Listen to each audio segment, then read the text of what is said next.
Candide, Voltaire's most famous work. Introduction. Ever since 1759, when Voltaire wrote Candide, in ridicule of the notion that this is the best of all possible worlds, this world has been a gayer place for readers. Voltaire wrote it in 3 days, and 5 or 6 generations have found that its laughter does not grow old. Candide has not aged, yet how different the book would have looked if Voltaire had written it 150 years later than 1759. It would have been, among other things, a book of sights and sounds.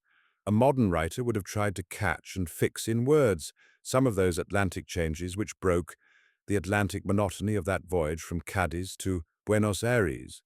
When Martin and Candide were sailing the length of the Mediterranean, we should have had a contrast between naked, scarped Balearic cliffs and headlands of Calabria in their mists. We should have had quarter distances, far horizons, the altering silhouettes of an Ionian island. Colored birds would have filled Paraguay with their silver or acid cries. Dr. Pangloss, to prove the existence of design in the universe, says that noses were made to carry spectacles.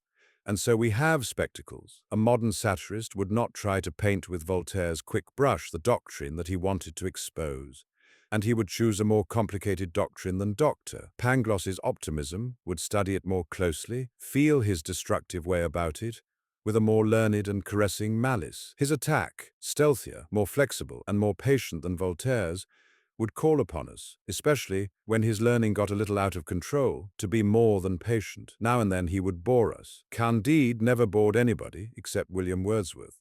Voltaire's men and women point his case against optimism by starting high and falling low. A modern could not go about it after this fashion. He would not plunge his people into an unfamiliar misery. He would just keep them in the misery they were born to. But such an account of Voltaire's procedure is as misleading as the plaster cast of a dance. Look at his procedure again. Mademoiselle Cunegonde, the illustrious Westphalian, sprung from a family that could prove 71 quarterings, descends and descends until we find her earning her keep by washing dishes in the Propontis. The aged faithful attendant, victim of 100 acts of rape by Negro pirates, remembers that she is the daughter of a pope, and that in honor of her approaching marriage with a prince of Massa Carrara, all Italy wrote sonnets of which not one was passable. We do not need to know French literature before Voltaire in order to feel, although the lurking parody may escape us, that he is poking fun at us and at himself. His laughter at his own methods grows more unmistakable at the last, when he caricatures them by casually assembling 6 fallen monarchs in an inn at Venice. A modern assailant of optimism would arm himself with social pity. There is no social pity in Candide. Voltaire, whose light touch on familiar institutions opens them and reveals their absurdity, likes to remind us that the slaughter and pillage and murder which Candide witnessed among the Bulgarians was perfectly regular, having been conducted according to the laws and usages of war. Had Voltaire lived today, he would have done to poverty what he did to war.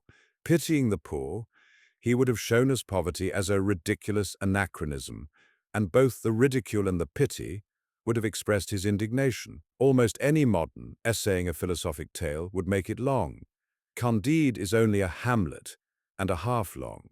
It would hardly have been shorter if Voltaire had spent 3 months on it, instead of those 3 days. A conciseness to be matched in English by nobody except Pope, who can say a plagiarizing enemy steals much, spends little, and has nothing left. A conciseness which Pope toiled and sweated for came as easy as wit to Voltaire. He can afford to be witty, parenthetically by the way, prodigally, without saving, because he knows there is more wit where that came from.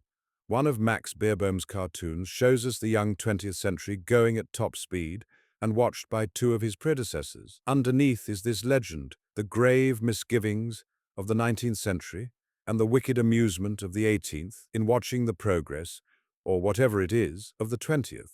This 18th century snuff-taking and malicious is like Voltaire, who nevertheless must know, if he happens to think of it, that not yet in the 20th century, not for all its speed mania, has anyone come near to equaling the speed of a prose tale by Voltaire. Candide is a full book. It is filled with mockery, with inventiveness, with things as concrete as things to eat and coins. It has time for the neatest, intellectual clickings. It is never hurried, and it moves with the most amazing rapidity. It has the rapidity of high spirits playing a game. The dry, high spirits of this destroyer of optimism make most optimists look damp and depressed. Contemplation of the stupidity which deems happiness possible almost made Voltaire happy. His attack on optimism is one of the gayest books in the world. Gaiety has been scattered everywhere up and down its pages by Voltaire's lavish hand, by his thin fingers. Many propagandist satirical books have been written with Candide in mind, but not too many. Today, especially when new faiths are changing the structure of the world, faiths which are still plastic enough to be deformed by every disciple, each disciple for himself, and which have not yet received the final deformation known as universal acceptance. Today, Candide is an inspiration to every narrative satirist who hates one of these new faiths, or hates every interpretation of it but his own. Either hatred will serve as a motive to satire. That is why the present is one of the right moments to republish Candide. I hope it will inspire younger men and women, the only ones who can be inspired, to have a try at Theodore or militarism, Jane or pacifism, at so-and-so, the pragmatist or the Freudian. And I hope, too, that they will, without trying, hold their pens with an 18th century lightness, not inappropriate to a philosophic tale. In Voltaire's fingers, as Anatole France has said, the pen runs and laughs. Philippe Littell, Candide 1. How Candide was brought up in a magnificent castle, and how he was expelled thence. In a castle of Westphalia belonging to the Baron of Thunder-ten-Tronckh lived a youth whom nature had endowed with the most gentle manners. His countenance was a true picture of his soul. He combined a true judgment with simplicity of spirit, which was the reason, I apprehend, of his being called Candide. The old servants of the family suspected him to have been the son of the Baron's sister, by a good, honest gentleman of the neighborhood, whom that young lady would never marry because he had been able to prove only 71 quarterings, the rest of his genealogical tree having been lost through the injuries of time. The Baron was one of the most powerful lords in Westphalia, for his castle had not only a gate but windows. His great hall even was hung with tapestry. All the dogs of his farmyards formed a pack of hounds at need. His grooms were his huntsmen, and the curate of the village was his grand almoner. They called him my lord, and laughed at all his stories. The Baron's lady weighed about 350 pounds, and was therefore a person of great consideration, and she did the honours of the house with a dignity that commanded still greater respect. Her daughter Cunegonde was 17 years of age, fresh-coloured, comely, plump, and desirable. The Baron's son seemed to be in every respect worthy of his father. The preceptor Pangloss was the oracle of the family, and little Candide heard his lessons with all the good faith of his age and character. Pangloss was professor of metaphysico-theologico-cosmology. He proved admirably that there is no effect without a cause, and that, in this best of all possible worlds, the Baron's castle was the most magnificent of castles, and his lady the best of all possible baronesses. "It is demonstrable," said he, "that things cannot be otherwise than as they are, for, all being created for an end, all is necessarily for the best end. Observe that the nose has been formed to bear spectacles. Thus we have spectacles. Legs are visibly designed for stockings, and we have stockings. Stones were made to be hewn and to construct castles. Therefore my lord has a magnificent castle, for the greatest baron in the province ought to be the best lodged. Pigs were made to be eaten. Therefore we eat pork all the year round. Consequently, they who assert that all is well have said a foolish thing. They should have said all is for the best." Candide listened attentively and believed innocently, for he thought Miss Cunegonde extremely beautiful, though he never had the courage to tell her so. He concluded that after the happiness of being born of Baron of Thunder-ten-Tronckh, the second degree of happiness was to be Miss Cunegonde, the third, that of seeing her every day, and the fourth, that of hearing Master Pangloss, the greatest philosopher of the whole province, and consequently of the whole world. One day, Cunegonde, while walking near the castle, in a little wood which they called a park, saw between the bushes Dr. Pangloss giving a lesson in experimental natural philosophy to her mother's chambermaid, a little brown wench, very pretty and very docile. As Miss Cunegonde had a great disposition for the sciences, she breathlessly observed the repeated experiments of which she was a witness. She clearly perceived the force of the doctor's reasons, the effects and the causes. She turned back greatly flurried, quite pensive, and filled with the desire to be learned, dreaming that she might well be a sufficient reason for young Candide, and he for her. She met Candide on reaching the castle and blushed. Candide blushed also. She wished him good morrow in a faltering tone, and Candide spoke to her without knowing what he said. The next day after dinner, as they went from table, Cunegonde and Candide found themselves behind a screen. Cunegonde let fall her handkerchief. Candide picked it up. She took him innocently by the hand. The youth as innocently kissed the young lady's hand with particular vivacity, sensibility, and grace. Their lips met, their eyes sparkled, their knees trembled, their hands strayed. Baron Thunder-Ten-Tronckh passed near the screen, and, beholding this cause and effect, chased Candide from the castle with great kicks on the backside. Cunegonde fainted away. She was boxed on the ears by the Baroness as soon as she came to herself, and all was consternation in this most magnificent and most agreeable of all possible castles. Second, what became of Candide among the Bulgarians? Candide, driven from terrestrial paradise, walked a long while without knowing where, weeping, raising his eyes to heaven, turning them often towards the most magnificent of castles, which imprisoned the purest of noble young ladies. He lay down to sleep without supper in the middle of a field between two furrows. The snow fell in large flakes. Next day, Candide, all benumbed, dragged himself towards the neighboring town, which was called Walberghof-Trabk-Dickdorf. Having no money, dying of hunger and fatigue, he stopped sorrowfully at the door of an inn. Two men dressed in blue observed him. "Comrade," said one, "here is a well-built young fellow, and of proper height." They went up to Candide and very civilly invited him to dinner. "Gentlemen," replied Candide with a most engaging modesty, "you do me great honor, but I have not wherewithal to pay my share." "Oh, sir," said one of the blues to him, "people of your appearance and of your merit never pay anything. Are you not 5 feet 5 inches high?" "Yes, sir, that is my height," answered he, making a low bow. "Come, sir, seat yourself. Not only will we pay your reckoning, but we will never suffer such a man as you to want money. Men are only born to assist one another." "You are right," said Candide. "This is what I was always taught by Mr. Pangloss, and I see plainly that all is for the best." They begged of him to accept a few crowns. He took them, and wished to give them his note. They refused. They seated themselves at table. "Love you not deeply?" "Oh, yes," answered he, "I deeply love Miss Cunegonde." "No," said one of the gentlemen, "we ask you if you do not deeply love the king of the Bulgarians." "Not at all," said he, "for I have never seen him." "What? He is the best of kings, and we must drink his health." "Oh, very willingly, gentlemen," and he drank. "That is enough," they tell him. "Now you are the help, the support, the defender, the hero of the Bulgarians. Your fortune is made, and your glory is assured." Instantly they fettered him and carried him away to the regiment.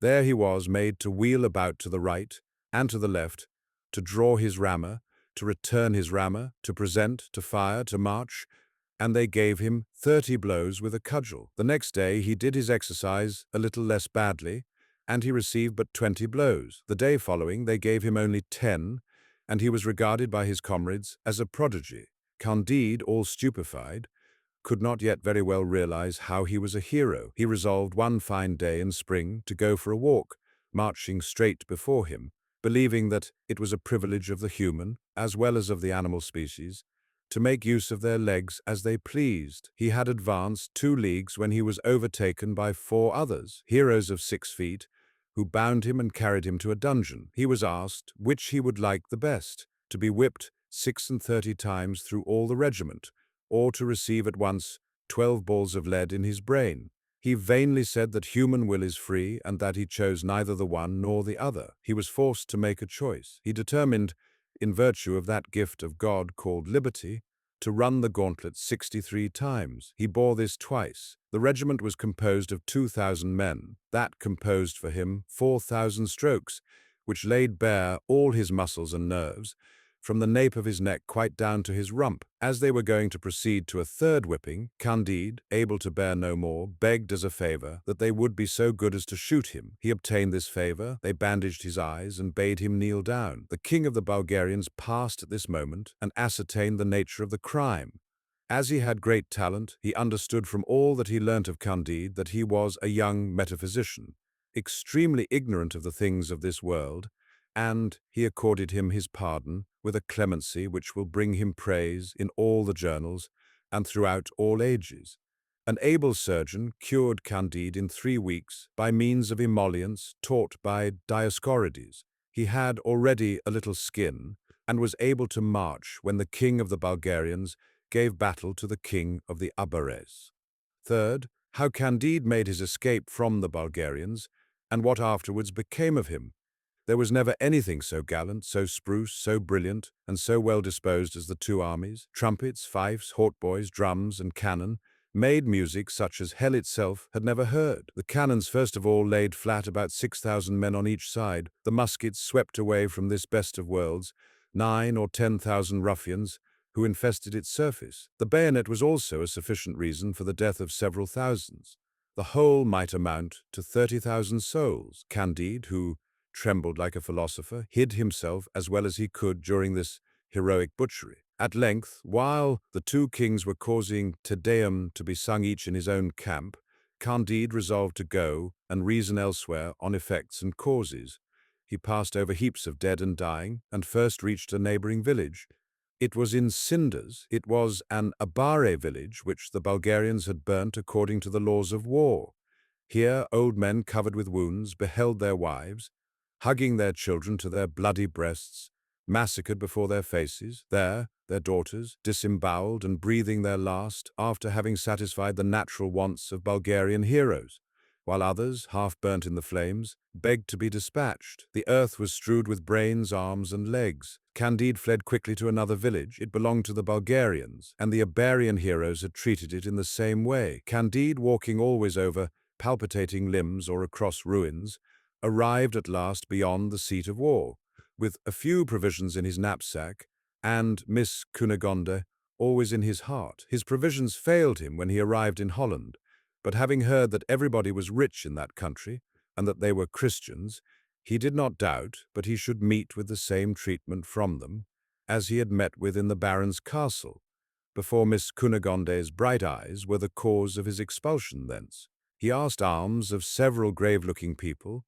who all answered him that if he continued to follow this trade, they would confine him to the house of correction, where he should be taught to get a living. The next he addressed was a man who had been haranguing a large assembly for a whole hour on the subject of charity. But the orator, looking askew, said, "What are you doing here? Are you for the good cause?"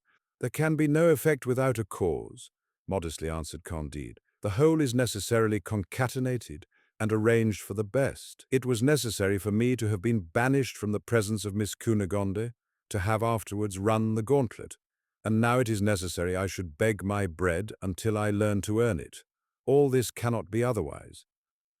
"My friend," said the orator to him, "do you believe the Pope to be Antichrist?" "I have not heard it," answered Candide, "but whether he be or whether he be not, I want bread."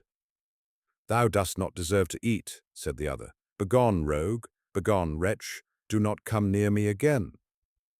The orator's wife, putting her head out of the window, and spying a man that doubted whether the Pope was Antichrist, poured over him a full, "Oh, heavens, to what excess does religious zeal carry the ladies?" A man who had never been christened, a good Anabaptist, named James, beheld the cruel and ignominious treatment shown to one of his brethren, an unfeathered biped with a rational soul.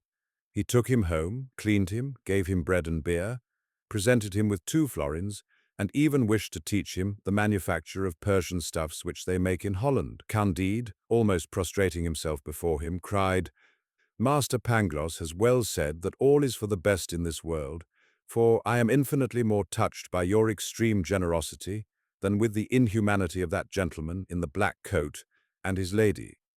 The next day, as he took a walk, he met a beggar all covered with scabs, his eyes diseased, the end of his nose eaten away, his mouth distorted, his teeth black, choking in his throat, tormented with a violent cough, and spitting out a tooth at each effort. Fourth, how Candide found his old master Pangloss and what happened to them. Candide, yet more moved with compassion than with horror, gave to this shocking beggar the 2 florins which he had received from the honest Anabaptist James. The spectre looked at him very earnestly, dropped a few tears, and fell upon his neck. Candide recoiled in disgust. "Alas!" said one wretch to the other, "do you no longer know your dear Pangloss?" "What do I hear? You, my dear master, you in this terrible plight. What misfortune has happened to you? Why are you no longer in the most magnificent of castles? What has become of Miss Cunegonde, the pearl of girls and nature's masterpiece?" "I am so weak that I cannot stand," said Pangloss, upon which Candide carried him to the Anabaptist's stable and gave him a crust of bread. As soon as Pangloss had refreshed himself a little, "Well," said Candide, "Cunegonde?" "She is dead," replied the other.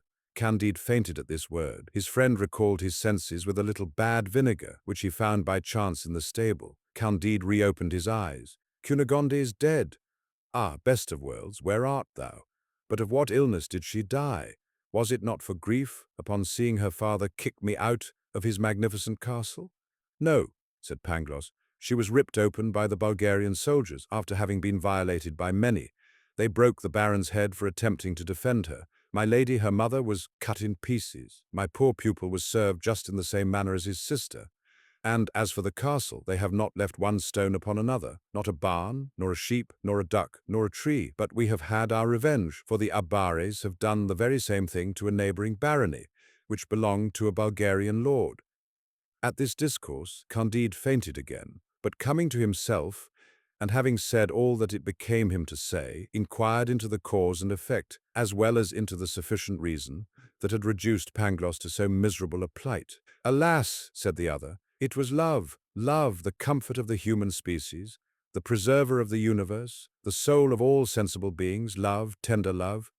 "Alas!" said Candide, "I know this love, that sovereign of hearts, that soul of our souls. Yet it never cost me more than a kiss and 20 kicks on the backside. How could this beautiful cause produce in you an effect so abominable?" Pangloss made answer in these terms: "Oh, my dear Candide, you remember Paquette, that pretty wench who waited on our noble baroness. In her arms I tasted the delights of paradise, which produced in me those hell torments with which you see me devoured. She was infected with them. She is perhaps dead of them. This present Paquette received of a learned grey friar, who had traced it to its source.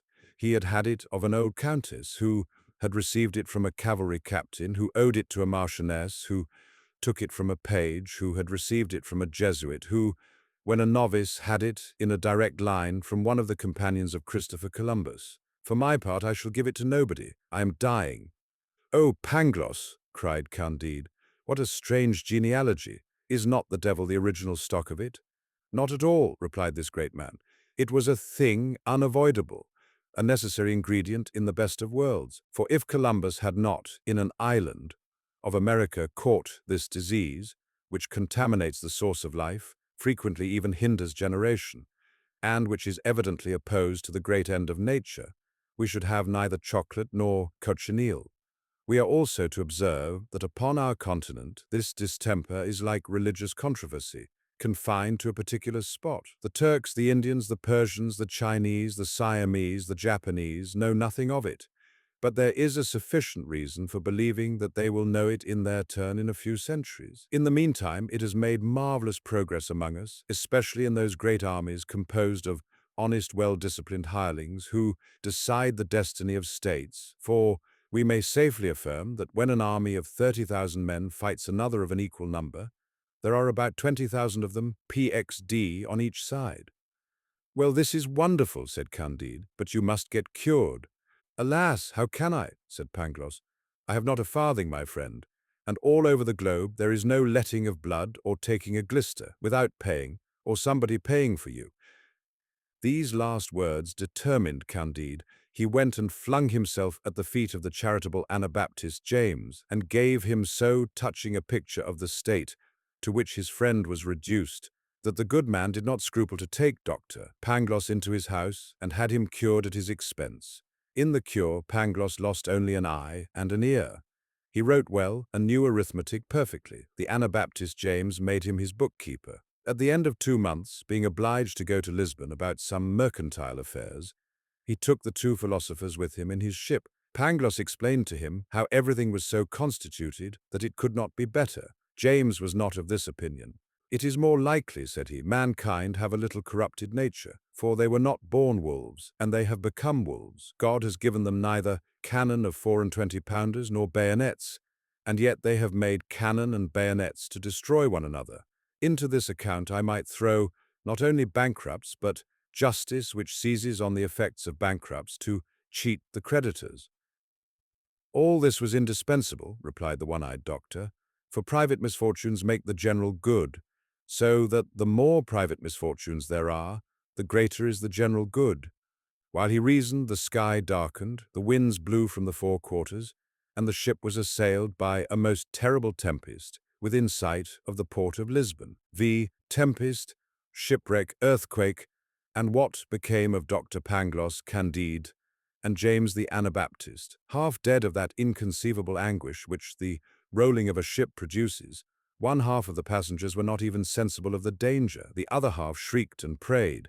The sheets were rent, the masts broken, the vessel gaped, work who would, no one heard, no one commanded. The Anabaptist, being upon deck, bore a hand, when a brutish sailor struck him roughly and laid him sprawling, but with the violence of the blow he himself tumbled headforemost overboard, and stuck upon a piece of the broken mast. Honest James ran to his assistance, hauled him up, and from the effort he made was precipitated into the sea, in sight of the sailor, who left him to perish. Without deigning to look at him, Candide drew near and saw his benefactor, who rose above the water one moment, and was then swallowed up for ever. He was just going to jump after him, but was prevented by the philosopher Pangloss, who demonstrated to him that the Bay of Lisbon had been made on purpose for the Anabaptist to be drowned. While he was proving this a priori, the ship foundered. All perished except Pangloss, Candide, and that brutal sailor who had drowned the good Anabaptist. The villains swam safely to the shore, while Pangloss and Candide were borne thither upon a plank. As soon as they recovered themselves a little, they walked toward Lisbon. They had some money left, with which they hoped to save themselves from starving, after they had escaped drowning. Scarcely had they reached the city, lamenting the death of their benefactor, when they felt the earth tremble under their feet. The sea swelled and foamed in the harbour, and beat to pieces the vessels riding at anchor. Whirlwinds of fire and ashes covered the streets and public places. Houses fell, roofs were flung upon the pavements, and the pavements were scattered. 30,000 inhabitants of all ages and sexes were crushed under the ruins. The sailor, whistling and swearing, said there was booty to be gained here. "What can be the sufficient reason of this phenomenon?" said Pangloss. "This is the last day," cried Candide. The sailor ran among the ruins, facing death to find money. Finding it, he took it, got drunk, and having slept himself sober, purchased the favours of the first good-natured wench whom he met on the ruins of the destroyed houses, and in the midst of the dying and the dead. Pangloss pulled him by the sleeve. "My friend," said he, "this is not right. You sin against the universal reason. You choose your time badly." "Blood and fury," answered the other. "I am a sailor and born at Batavia. 4 times have I trampled upon the crucifix, in 4 voyages to Japan. A fig for thy universal reason." Some falling stones had wounded Candide. He lay stretched in the street, covered with rubbish. "Alas," said he to Pangloss, "get me a little wine and oil. I'm dying." "This concussion of the earth is no new thing," answered Pangloss. "The city of Lima, in America, experienced the same convulsions last year. The same cause, the same effects. There is certainly a train of sulphur underground from Lima to Lisbon." "Nothing more probable," said Candide. "But for the love of God, a little oil and wine." "How probable?" replied the philosopher. "I maintain that the point is capable of being demonstrated."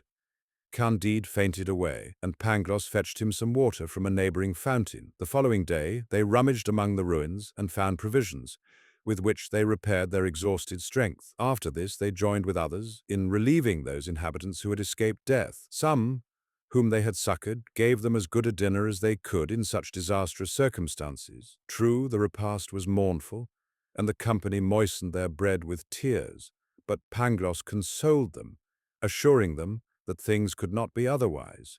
For, said he, all that is for the best. If there is a volcano at Lisbon, it cannot be elsewhere. It is impossible that things should be other than they are, for everything is right.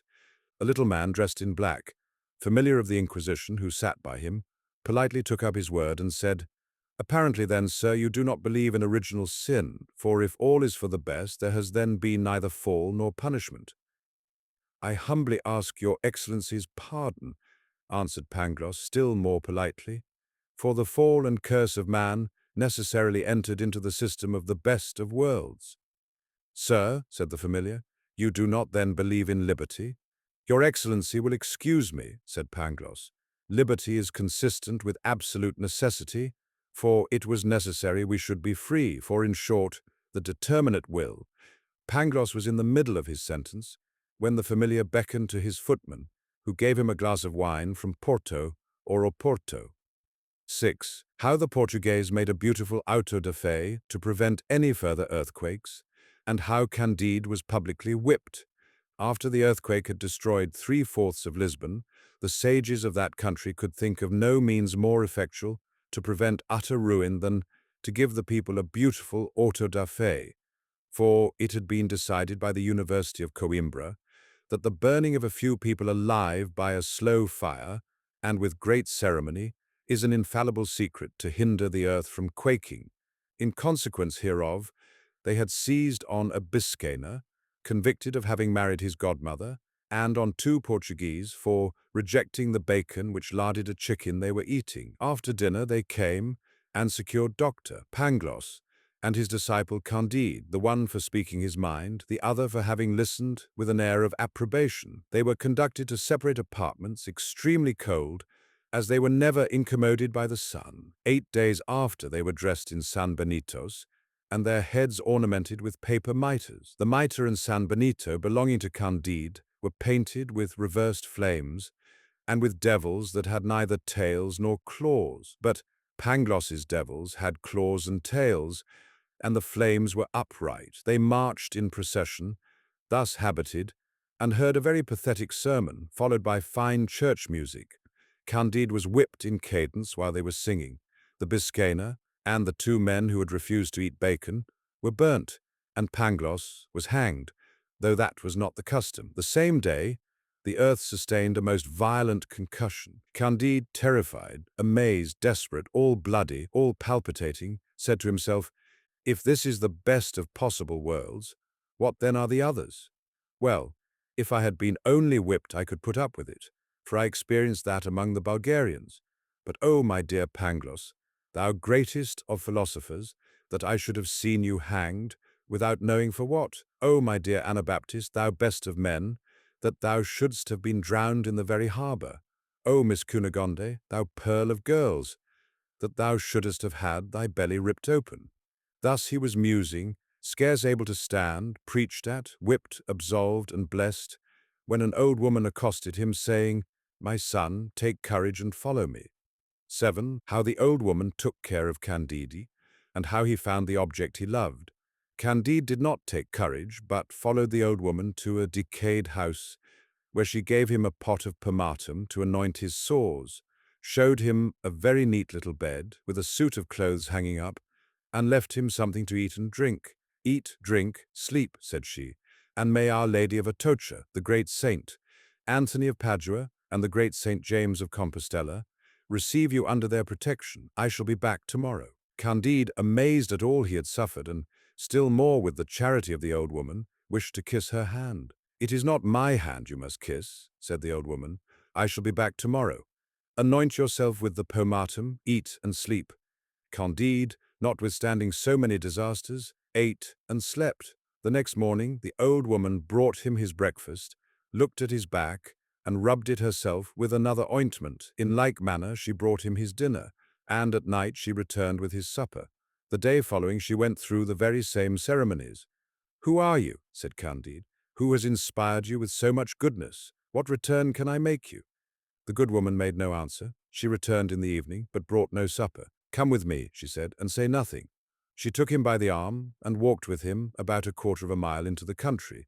They arrived at a lonely house surrounded with gardens and canals. The old woman knocked at a little door. It opened. She led Candide up a private staircase into a small apartment richly furnished. She left him on a brocaded sofa, shut the door, and went away. Candide thought himself in a dream. Indeed, that he had been dreaming unluckily all his life, and that the present moment was the only agreeable part of it all. The old woman returned very soon, supporting with difficulty a trembling woman of a majestic figure, brilliant with jewels and covered with a veil. "Take off that veil," said the old woman to Candide. The young man approaches. He raises the veil with a timid hand. Oh, what a moment! What surprise! He believes he beholds Miss Cunegonde. He really sees her. It is herself. His strength fails him. He cannot utter a word, but drops at her feet. Cunegonde falls upon the sofa. The old woman supplies a smelling bottle. They come to themselves and recover their speech, as they began, with broken accents, with questions and answers, interchangeably interrupted with sighs, with tears and cries. The old woman desired they would make less noise, and then she left them to themselves. "What, is it you?" said Candide. "You live? I find you again in Portugal? Then you have not been ravished? Then they did not rip open your belly as Dr. Pangloss informed me?" "Yes, they did," said the beautiful Cunegonde, "but those two accidents are not always mortal." "But were your father and mother killed?" "It is but too true," answered Cunegonde in tears. "And your brother?" "My brother also was killed." "And why are you in Portugal? And how did you know of my being here? And by what strange adventure did you contrive to bring me to this house?" "I will tell you all that," replied the lady. "But first of all, let me know your history, since the innocent kiss you gave me, and the kicks which you received." Candide respectfully obeyed her, and though he was still in a surprise, though his voice was feeble and trembling, though his back still pained him, yet he gave her a most ingenuous account of everything that had befallen him since the moment of their separation. Cunegonde lifted up her eyes to heaven, shed tears upon hearing of the death of the good Anabaptist and of Pangloss, after which she spoke as follows to Candide, who did not lose a word, and devoured her with his eyes. 8. The history of Cunegonde. I was in bed and fast asleep when it pleased God to send the Bulgarians to our delightful castle of Thunder Ten Tronc. They slew my father and brother, and cut my mother in pieces. A tall Bulgarian, 6 feet high, perceiving that I had fainted away at this sight, began to ravish me. This made me recover. I regained my senses. I cried, I struggled, I bit, I scratched. I wanted to tear out the tall Bulgarian's eyes, not knowing that what happened at my father's house was the usual practice of war. The brute gave me a cut in the left side with his hanger, and the mark is still upon me. "Ah, I hope I shall see it," said honest Candide. "You shall," said Cunegonde, "but let us continue." "Do so," replied Candide. Thus she resumed the thread of her story. A Bulgarian captain came in, saw me all bleeding, and the soldier not in the least disconcerted. The captain flew into a passion at the disrespectful behavior of the brute and slew him on my body. He ordered my wounds to be dressed and took me to his quarters as a prisoner of war. I washed the few shirts that he had. I did his cooking. He thought me very pretty. He avowed it. On the other hand, I must own he had a good shape and a soft and white skin, but he had little or no mind or philosophy, and you might see plainly that he had never been instructed by Dr. Pangloss. In 3 months' time, having lost all his money, and being grown tired of my company, he sold me to a Jew named Don Issachar, who traded to Holland and Portugal, and had a strong passion for women. This Jew was much attached to my person, but could not triumph over it. I resisted him better than the Bulgarian soldier. A modest woman may be ravished once, but her virtue is strengthened by it. In order to render me more tractable, he brought me to this country house. Hitherto I had imagined that nothing could equal the beauty of Thunder Ten Tronc Castle, but I found I was mistaken. The Grand Inquisitor, seeing me one day at Mass, stared long at me and sent to tell me that he wished to speak on private matters. I was conducted to his palace, where I acquainted him with the history of my family, and he represented to me how much it was beneath my rank to belong to an Israelite. A proposal was then made to Don Issachar that he should resign me to my lord. Don Issachar, being the court banker and a man of credit, would hear nothing of it. The Inquisitor threatened him with an auto da fe. At last my Jew, intimidated, concluded a bargain by which the house and myself should belong to both in common. The Jew should have for himself Monday, Wednesday, and Saturday, and the Inquisitor should have the rest of the week. It is now 6 months since this agreement was made. Quarrels have not been wanting, for they could not decide whether the night from Saturday to Sunday belonged to the old law or to the new. For my part, I have so far held out against both, and I verily believe that this is the reason why I am still beloved. At length, to avert the scourge of earthquakes, and to intimidate Don Issachar, my Lord Inquisitor was pleased to celebrate an auto da fe. He did me the honor to invite me to the ceremony. I had a very good seat, and the ladies were served with refreshments between Mass and the execution. I was in truth seized with horror at the burning of those 2 Jews, and of the honest Biscayner who had married his godmother. But what was my surprise, my fright, my trouble, when I saw in a San Benito and mitre a figure which resembled that of Pangloss. I rubbed my eyes, I looked at him attentively, I saw him hung, I fainted.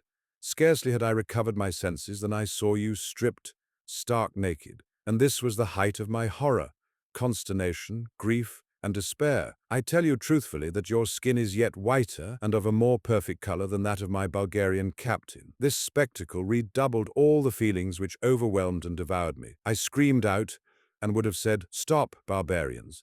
But my voice failed me, and my cries would have been useless after you had been severely whipped. "How is it possible," said I, "that the beloved Candide and the wise Pangloss should both be at Lisbon, the one to receive 100 lashes, and the other to be hanged by the Grand Inquisitor, of whom I am the well-beloved?" Pangloss most cruelly deceived me when he said that everything in the world is for the best. Agitated, lost, sometimes beside myself, and sometimes ready to die of weakness, my mind was filled with the massacre of my father, mother, and brother, with the insolence of the ugly Bulgarian soldier, with the stab that he gave me, with my servitude under the Bulgarian captain, with my hideous Don Issachar, with my abominable Inquisitor, with the execution of Dr. Pangloss, with the grand miserere to which they whipped you, and especially with the kiss I gave you behind the screen the day that I had last seen you. I praised God for bringing you back to me after so many trials, and I charged my old woman to take care of you, and to conduct you hither as soon as possible. She has executed her commission perfectly well. I have tasted the inexpressible pleasure of seeing you again, of hearing you, of speaking with you.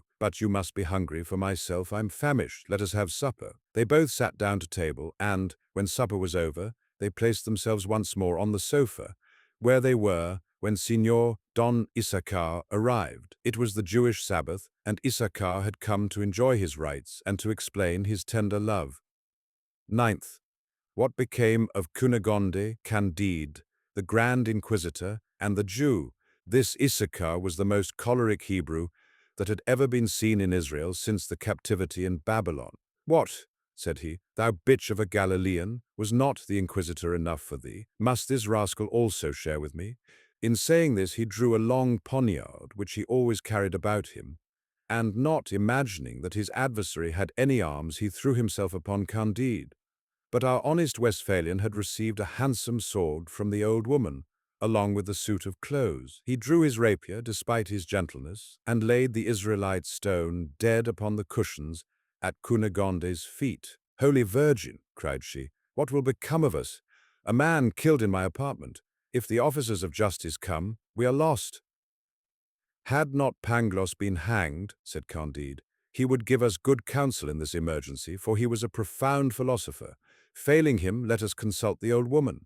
She was very prudent and commenced to give her opinion, when suddenly another little door opened. It was an hour after midnight. It was the beginning of Sunday. This day belonged to my lord the Inquisitor. He entered and saw the whipped Candide, sword in hand, a dead man upon the floor, Cunegonde aghast, and the old woman giving counsel. At this moment, the following is what passed in the soul of Candide, and how he reasoned: "If this holy man call in assistance, he will surely have me burnt, and Cunegonde will perhaps be served in the same manner. He was the cause of my being cruelly whipped. He is my rival, and, as I have now begun to kill, I will kill away, for there is no time to hesitate." This reasoning was clear and instantaneous, so that without giving time to the Inquisitor to recover from his surprise, he pierced him through and cast him beside the Jew.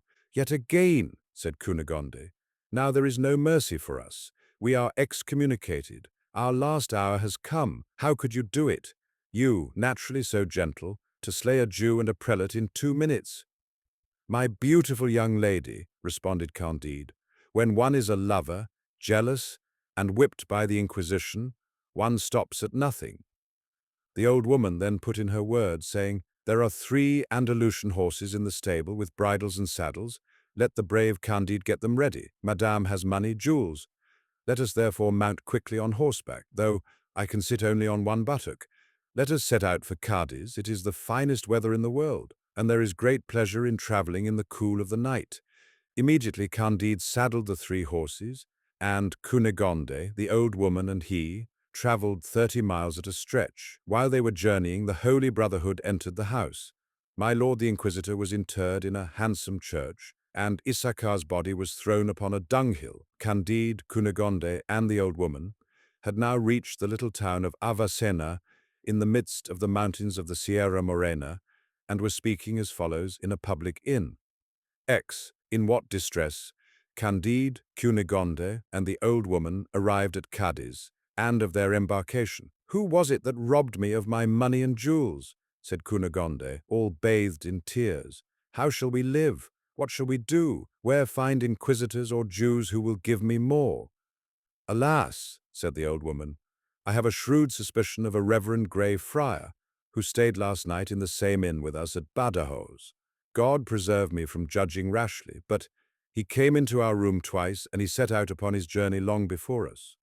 "Alas," said Candide, "dear Pangloss has often demonstrated to me that the goods of this world are common to all men, and that each has an equal right to them. But according to these principles, the Grey Friar ought to have left us enough to carry us through our journey. Have you nothing at all left, my dear Cunegonde?" "Not a farthing," said she. "What then must we do?" said Candide. "Sell one of the horses," replied the old woman. "I will ride behind Miss Cunegonde, though I can hold myself only on one buttock, and we shall reach Cadiz." In the same inn there was a Benedictine prior who bought the horse for a cheap price. Candide, Cunegonde, and the old woman, having passed through Lucena, Chilas, and Lebrixa, arrived at length at Cadiz. A fleet was there getting ready, and troops assembling to bring to reason the reverend Jesuit fathers of Paraguay, accused of having made one of the native tribes, in the neighborhood of San Sacrament, revolt against the kings of Spain and Portugal. Candide, having been in the Bulgarian service, performed the military exercise before the general of this little army with so graceful an address, with so intrepid an air, and with such agility and expedition, that he was given the command of a company of foot. Now he was a captain. He set sail with Miss Cunegonde, the old woman, 2 valets, and the 2 Andalusian horses, which had belonged to the Grand Inquisitor of Portugal. During their voyage, they reasoned a good deal on the philosophy of poor Pangloss. "We are going into another world," said Candide, "and surely it must be there that all is for the best, for, I must confess, there is reason to complain a little of what passeth in our world in regard to both natural and moral philosophy." "I love you with all my heart," said Cunegonde, "but my soul is still full of fright at that which I have seen and experienced." "All will be well," replied Candide. "The sea of this new world is already better than our European sea. It is calmer, the winds more regular. It is certainly the new world which is the best of all possible worlds." "God grant it," said Cunegonde, "but I have been so horribly unhappy there that my heart is almost closed to hope." "You complain," said the old woman. "Alas, you have not known such misfortunes as mine." Cunegonde almost broke out laughing, finding the good woman very amusing for pretending to have been as unfortunate as she. "Alas," said Cunegonde, "my good mother, unless you have been ravished by 2 Bulgarians, have received 2 deep wounds in your belly, have had 2 castles demolished, have had 2 mothers cut to pieces before your eyes, and 2 of your lovers whipped at an auto-da-fe. I do not conceive how you could be more unfortunate than I. Add that I was born a baroness of 72 quarterings, and have been a cook." "Miss," replied the old woman, "you do not know my birth, and were I to show you my backside, you would not talk in that manner, but would suspend your judgment." This speech having raised extreme curiosity in the minds of Cunegonde and Candide, the old woman spoke to them as follows. 11th History of the Old Woman.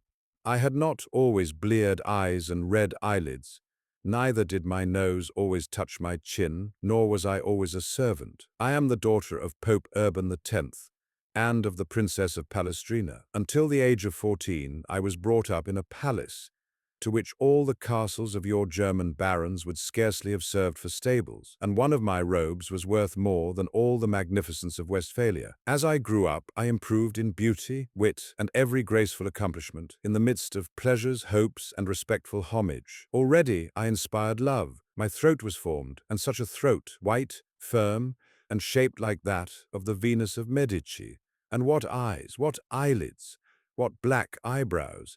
Such flames darted from my dark pupils that they eclipsed the scintillation of the stars, as I was told by the poets in our part of the world. My waiting women, when dressing and undressing me, used to fall into an ecstasy, whether they viewed me before or behind. How glad would the gentlemen have been to perform that office for them. I was affianced to the most excellent prince of Massa Carrara, such a prince as handsome as myself, sweet-tempered, agreeable, brilliantly witty, and sparkling with love. I loved him as one loves for the first time, with idolatry, with transport. The nuptials were prepared. There was surprising pomp and magnificence. There were fêtes, carousals, continual opera bouffe, and all Italy composed sonnets in my praise, though not one of them was passable. I was just upon the point of reaching the summit of bliss, when an old marchioness, who had been mistress to the prince, my husband, invited him to drink chocolate with her. He died in less than 2 hours of most terrible convulsions. But this is only a bagatelle. My mother, in despair, and scarcely less afflicted than myself, determined to absent herself for some time from so fatal a place. She had a very fine estate in the neighborhood of Gaeta. We embarked on board a galley of the country, which was gilded like the great altar of St. Peter's at Rome.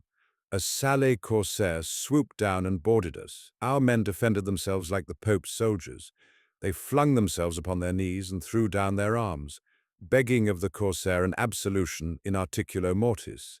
Instantly they were stripped as bare as monkeys. My mother, our maids of honor, and myself were all served in the same manner. It is amazing with what expedition those gentry undress people.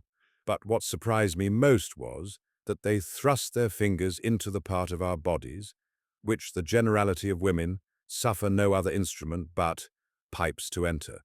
It appeared to me a very strange kind of ceremony, but thus one judges of things when one has not seen the world. I afterwards learnt that it was to try whether we had concealed any diamonds. This is the practice established from time immemorial among civilized nations that scour the seas. I was informed that the very religious knights of Malta never fail to make this search when they take any Turkish prisoners of either sex.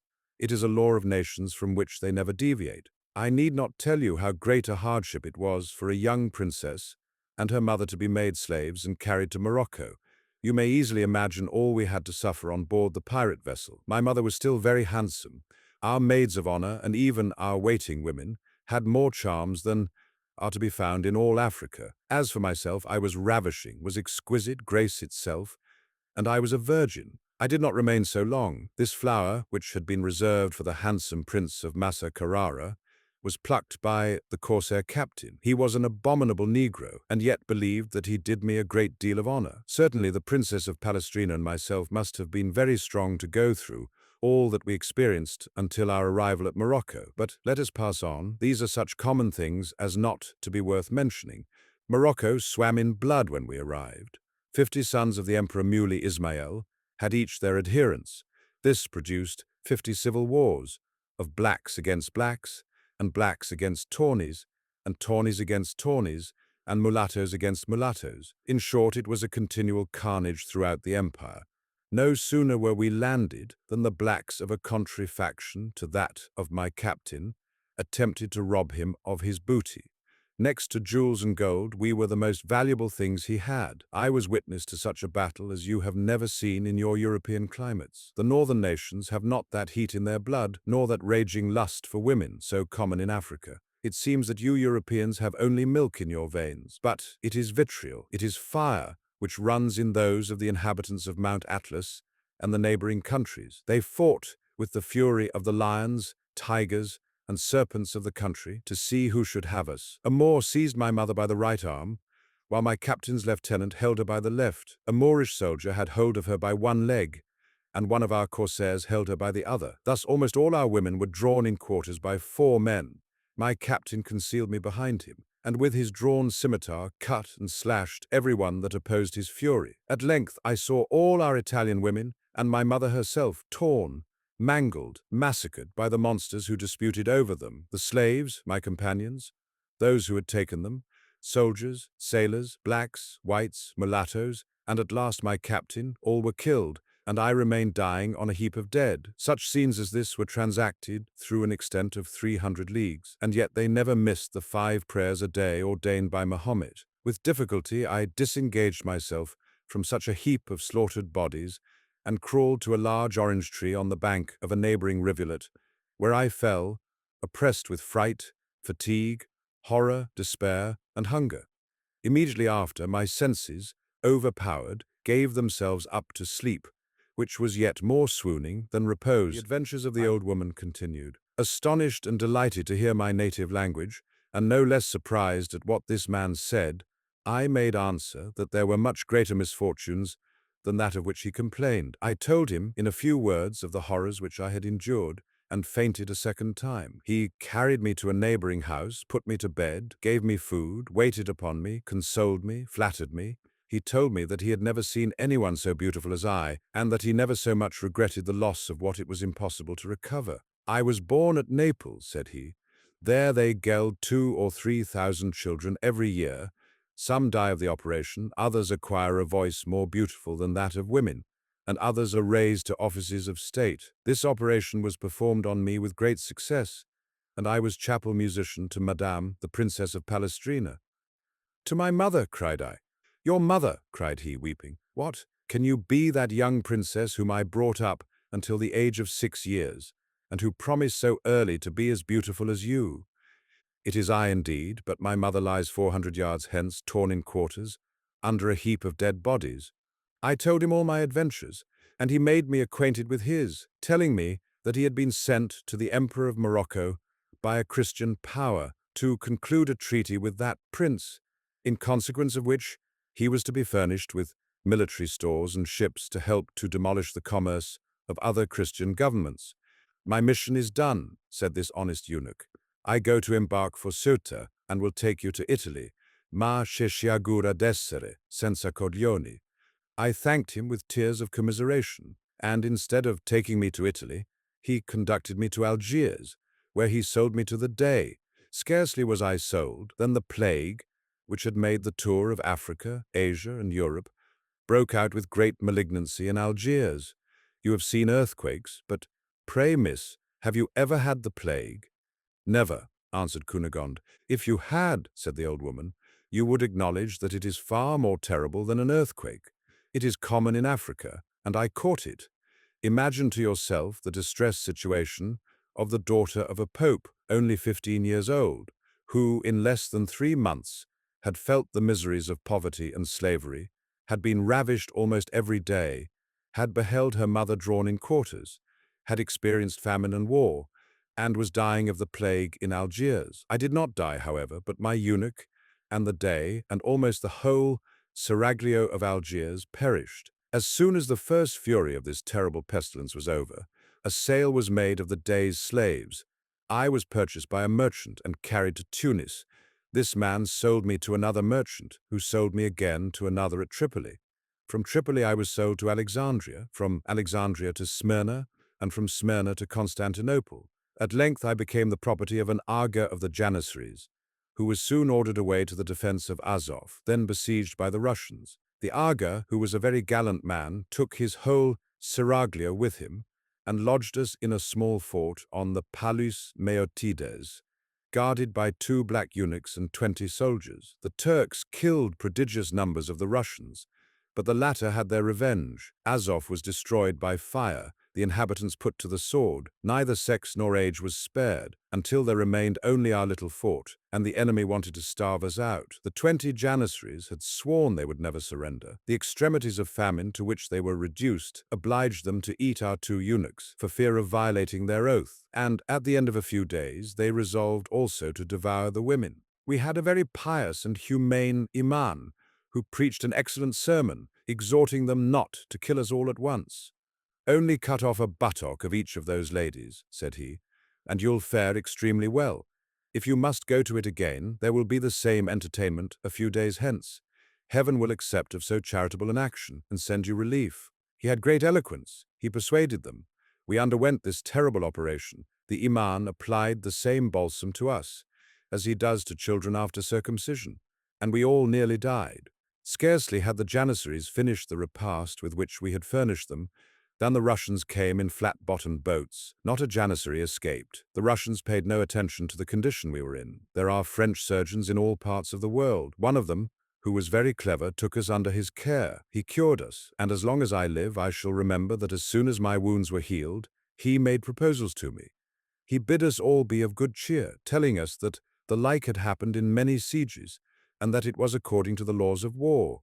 As soon as my companions could walk, they were obliged to set out for Moscow. I fell to the share of a boyard, who made me his gardener, and gave me 20 lashes a day. But this nobleman, having in 2 years' time been broke upon the wheel, along with 30 more boyards, for some broils at court, I profited by that event. I fled. I traversed all Russia.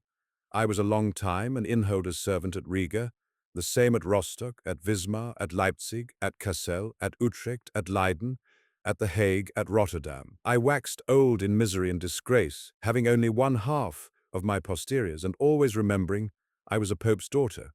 100 times I was upon the point of killing myself, but still I loved life. This ridiculous foible is perhaps one of our most fatal characteristics. For is there anything more absurd than to wish to carry continually a burden which one can always throw down, to detest existence, and yet to cling to one's existence? In brief, to caress the serpent which devours us till he has eaten our very heart? In the different countries which it has been my lot to traverse, and the numerous inns where I have been servant, I have taken notice of a vast number of people who held their own existence in abhorrence, and yet I never knew of more than 8 who voluntarily put an end to their misery. 3 Negroes, 4 Englishmen, and a German professor named Robeck. I ended by being servant to the Jew, Don Issachar, who placed me near your presence, my fair lady. I am determined to share your fate, and have been much more affected with your misfortunes than with my own. I would never even have spoken to you of my misfortunes, had you not piqued me a little. And if it were not customary to tell stories on board a ship, in order to pass away the time. In short, Miss Cunegonde, I have had experience. I know the world. Therefore I advise you to divert yourself, and prevail upon each passenger to tell his story. And if there be one of them all that has not cursed his life many a time, that has not frequently looked upon himself as the unhappiest of mortals, I give you leave to throw me head foremost into the sea. 13. How Candide was forced away from his fair Cunegonde and the old woman. The beautiful Cunegonde, having heard the old woman's history, paid her all the civilities due to a person of her rank and merit. She likewise accepted her proposal, and engaged all the passengers, one after the other, to relate their adventures. And then both she and Candide allowed that the old woman was in the right. It is a great pity, said Candide, that the sage Pangloss was hanged contrary to custom at an auto da fe. He would tell us most amazing things in regard to the physical and moral evils that overspread earth and sea, and I should be able, with due respect, to make a few objections. While each passenger was recounting his story, the ship made her way. They landed at Buenos Aires. Cunegonde, Captain Candide, and the old woman waited on the governor, Don Fernando de Barra, y Figueora, y Mascarenes, y Lampurdos, y Sausa. This nobleman had a stateliness becoming a person who bore so many names.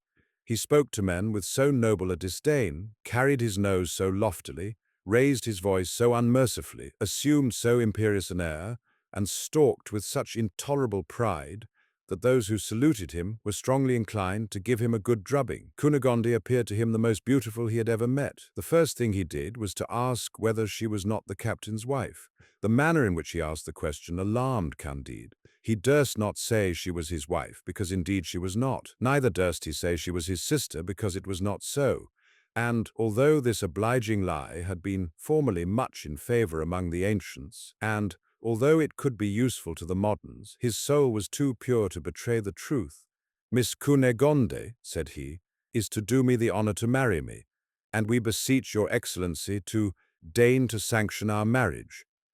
Don Fernando de Barra, y Figueora, y Mascarenes, y Lampurdos, y Sousa, turning up his mustachios, smiled mockingly and ordered Captain Candide to go and review his company. Candide obeyed, and the governor remained alone with Miss Cunegonde. He declared his passion, protesting he would marry her the next day in the face of the church, or otherwise, just as should be agreeable to herself. Cunegonde asked a quarter of an hour to consider of it, to consult the old woman, and to take her resolution. The old woman spoke thus to Cunegonde: "Miss, you have 72 quarterings, and not a farthing. It is now in your power to be wife to the greatest lord in South America, who has very beautiful mustachios. Is it for you to pique yourself upon inviolable fidelity? You have been ravished by Bulgarians. A Jew and an inquisitor have enjoyed your favors. Misfortune gives sufficient excuse. I own that if I were in your place, I should have no scruple in marrying the governor and in making the fortune of Captain Candide." While the old woman spoke with all the prudence which age and experience gave, a small ship entered the port, on board of which were an alcalde and his alguazils. And this was what had happened. As the old woman had shrewdly guessed, it was a grey friar who stole Cunegonde's money and jewels in the town of Badajoz. When she and Candide were escaping, the friar wanted to sell some of the diamonds to a jeweler. The jeweler knew them to be the Grand Inquisitors. The friar, before he was hanged, confessed he had stolen them. He described the persons and the route they had taken. The flight of Cunegonde and Candide was already known. They were traced to Cadiz. A vessel was immediately sent in pursuit of them. The vessel was already in the port of Buenos Aires. The report spread that the alcalde was going to land, and that he was in pursuit of the murderers of my lord the Grand Inquisitor. The prudent old woman saw at once what was to be done. "You cannot run away," said she to Cunegonde, "and you have nothing to fear, for it was not you that killed my lord. Besides, the governor who loves you will not suffer you to be ill-treated. Therefore stay." She then ran immediately to Candide. "Fly," said she, "or in an hour you will be burnt." There was not a moment to lose, but how could he part from Cunegonde? And where could he flee for shelter? 14th. How Candide and Cacambo were received by the Jesuits of Paraguay. Candide had brought such a valet with him from Cadiz, as one often meets with on the coasts of Spain and in the American colonies. He was a quarter Spaniard, born of a mongrel in Tucuman.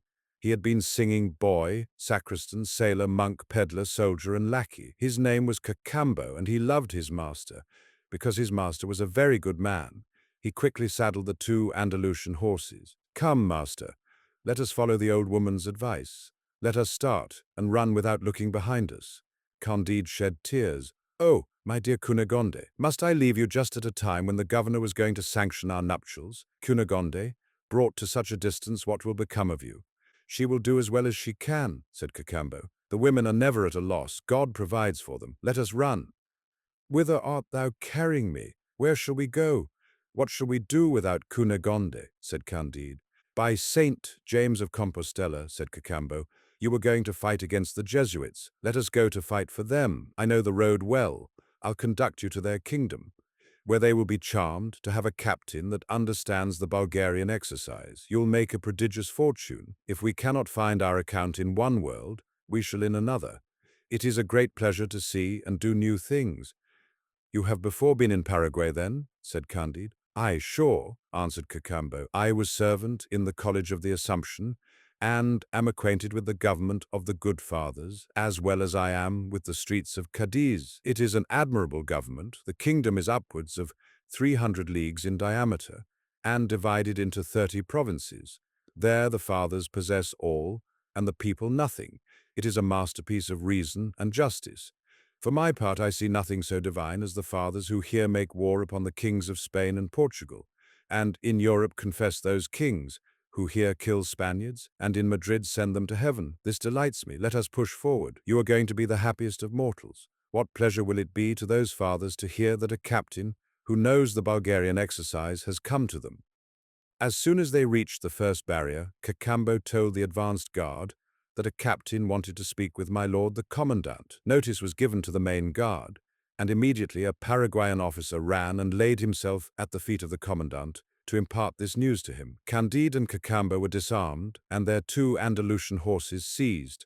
The strangers were introduced between 2 files of musketeers. The commandant was at the further end, with the 3-cornered cap on his head, his gown tucked up, a sword by his side, and a spontoon in his hand. He beckoned, and straightway the newcomers were encompassed by 24 soldiers. A sergeant told them they must wait, that the commandant could not speak to them, and that the Reverend Father Provincial does not suffer any Spaniard to open his mouth, but in his presence, or to stay above 3 hours in the province.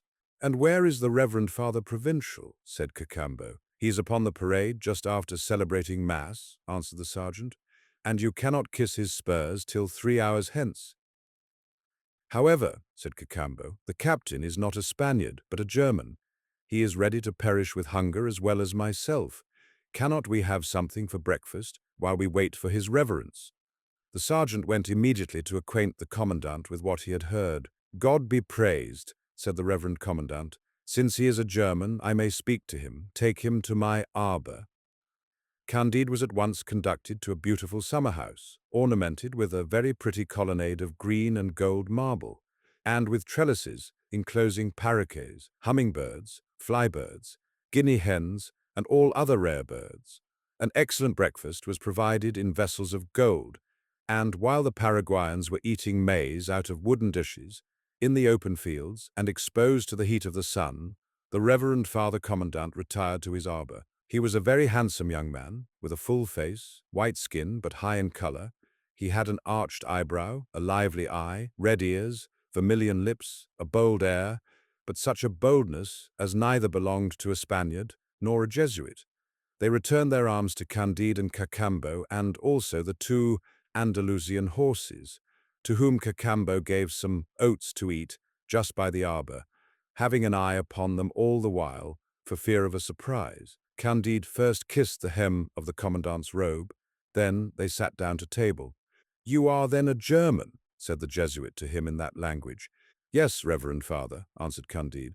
As they pronounced these words, they looked at each other with great amazement, and with such an emotion as they could not conceal. "And from what part of Germany do you come?" said the Jesuit. "I am from the dirty province of Westphalia," answered Candide. "I was born in the castle of Thunder ten Tronckh." "Oh, heavens! Is it possible?" cried the commandant. "What a miracle!" cried Candide. "Is it really you?" said the commandant. "It is not possible," said Candide. They drew back, they embraced, they shed rivulets of tears. "What, is it you, Reverend Father? You, the brother of the fair Cunegonde? You, that was slain by the Bulgarians? You, the Baron's son? You, a Jesuit in Paraguay? I must confess, this is a strange world that we live in. Oh, Pangloss, Pangloss! How glad you would be if you had not been hanged."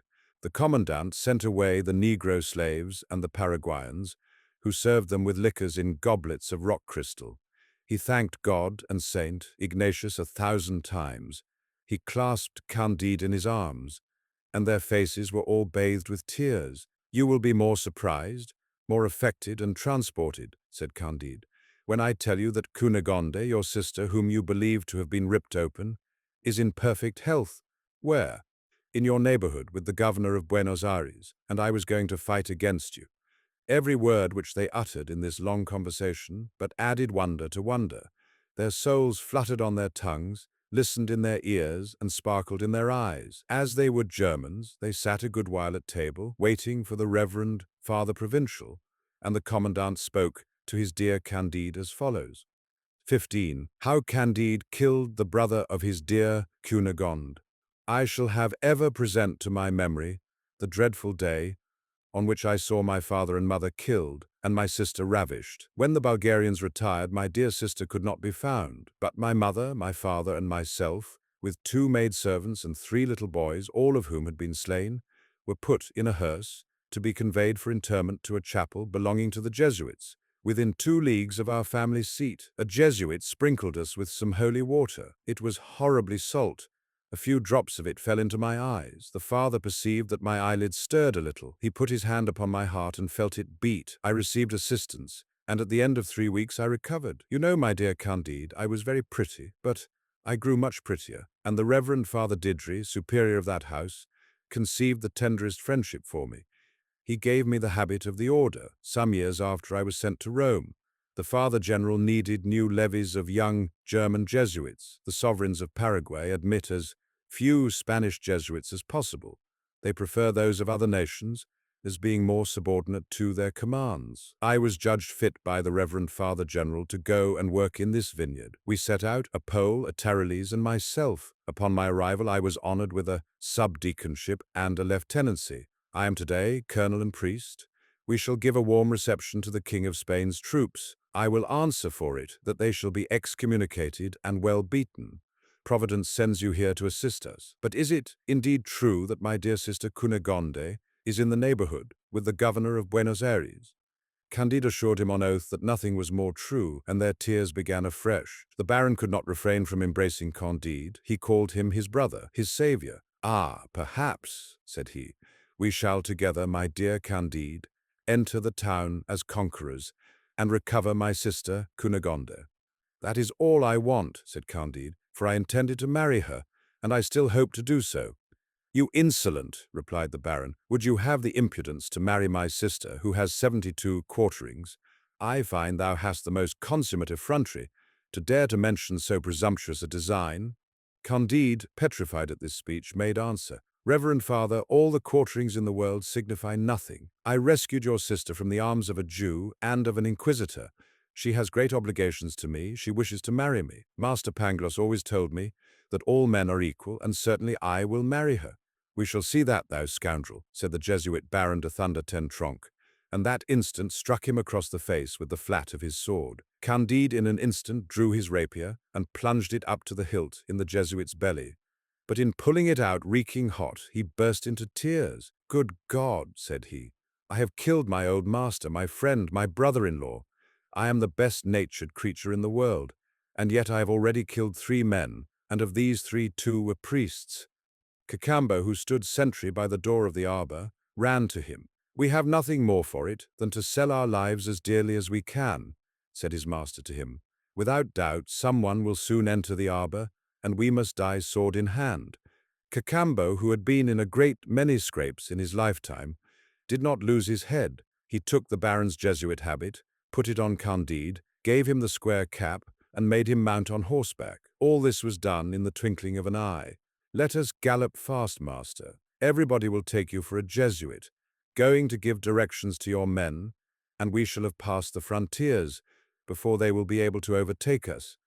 He flew as he spoke these words, crying out aloud in Spanish, make way for the Reverend Father Colonel." 16th, Adventures of the 2 travelers, with 2 girls, 2 monkeys, and the savages called Oreillons. Candide and his valet had got beyond the barrier before it was known in the camp that the German Jesuit was dead. The wary Cacambo had taken care to fill his wallet with bread, chocolate, bacon, fruit, and a few bottles of wine. With their Andalusian horses, they penetrated into an unknown country, where they perceived no beaten track. At length they came to a beautiful meadow intersected with purling rills. Here our 2 adventurers fed their horses. Cacambo proposed to his master to take some food, and he set him an example. "How can you ask me to eat ham," said Candide, "after killing the baron's son, and being doomed never more to see the beautiful Cunegonde?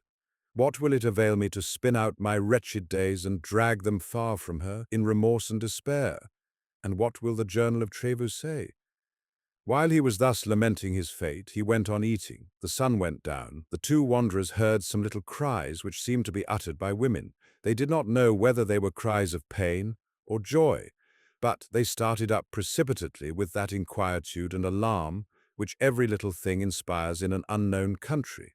The noise was made by 2 naked girls, who tripped along the mead, while 2 monkeys were pursuing them and biting their buttocks. Candide was moved with pity. He had learned to fire a gun in the Bulgarian service, and he was so clever at it that he could hit a filbert in a hedge without touching a leaf of the tree. He took up his double-barreled Spanish fusil, let it off, and killed the 2 monkeys.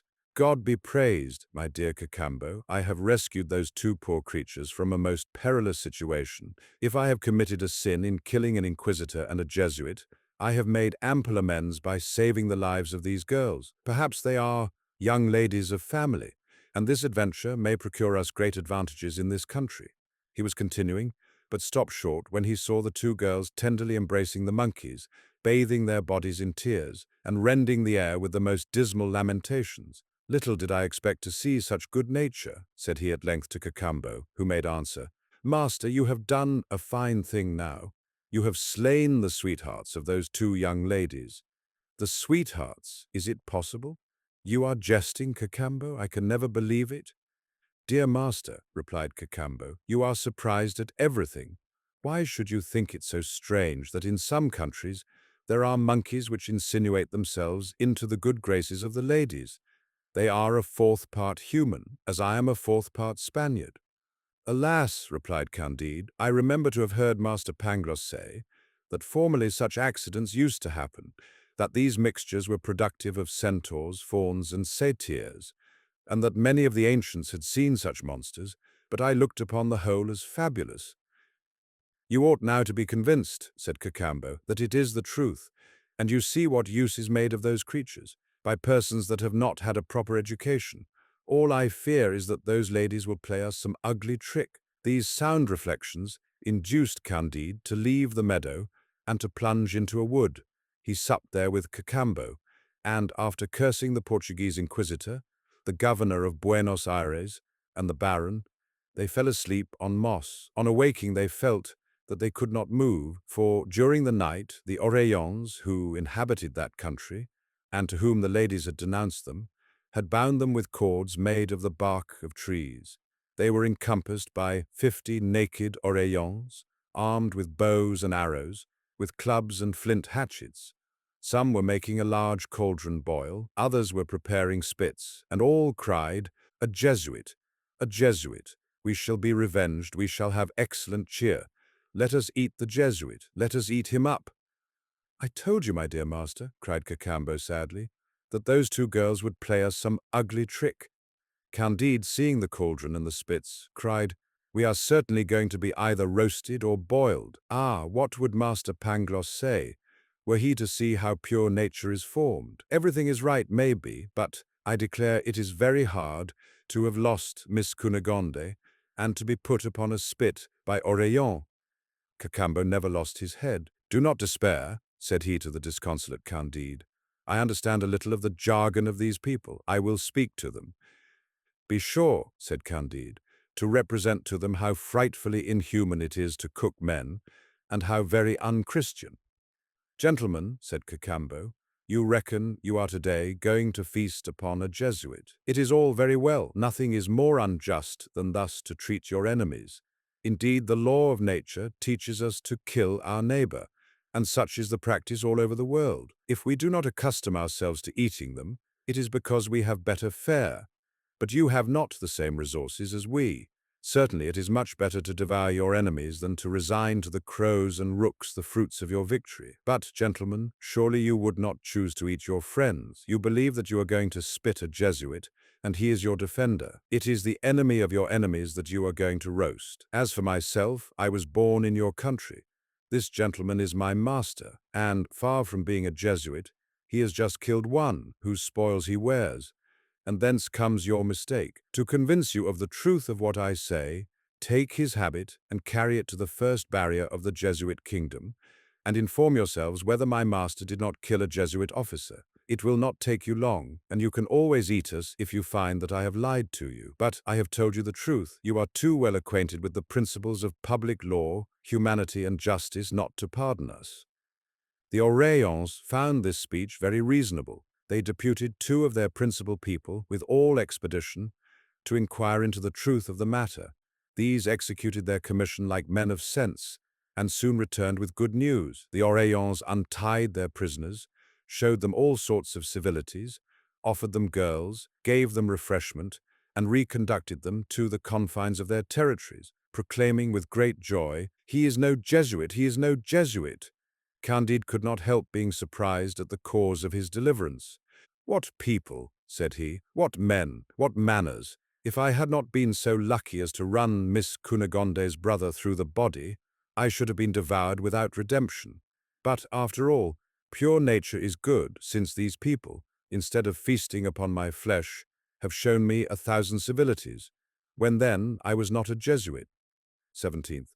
Arrival of Candide and his valet at El Dorado, and what they saw there.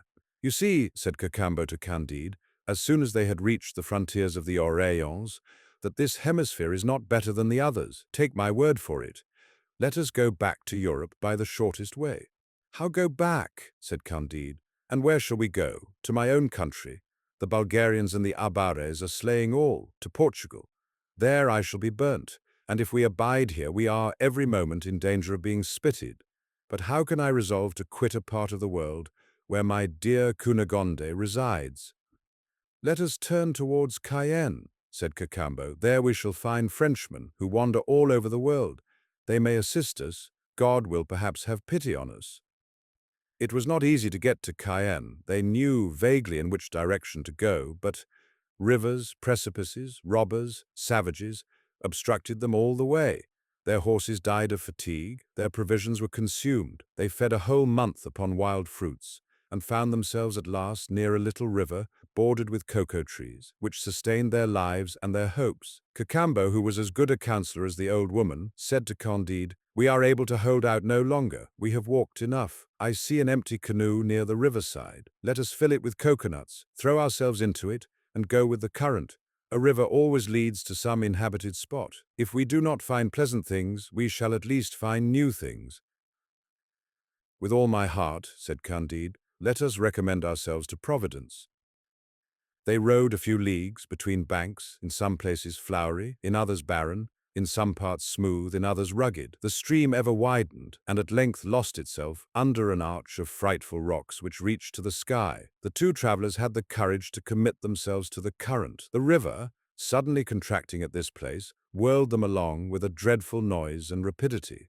At the end of 24 hours they saw daylight again, but their canoe was dashed to pieces against the rocks. For a league they had to creep from rock to rock, until at length they discovered an extensive plain, bounded by inaccessible mountains.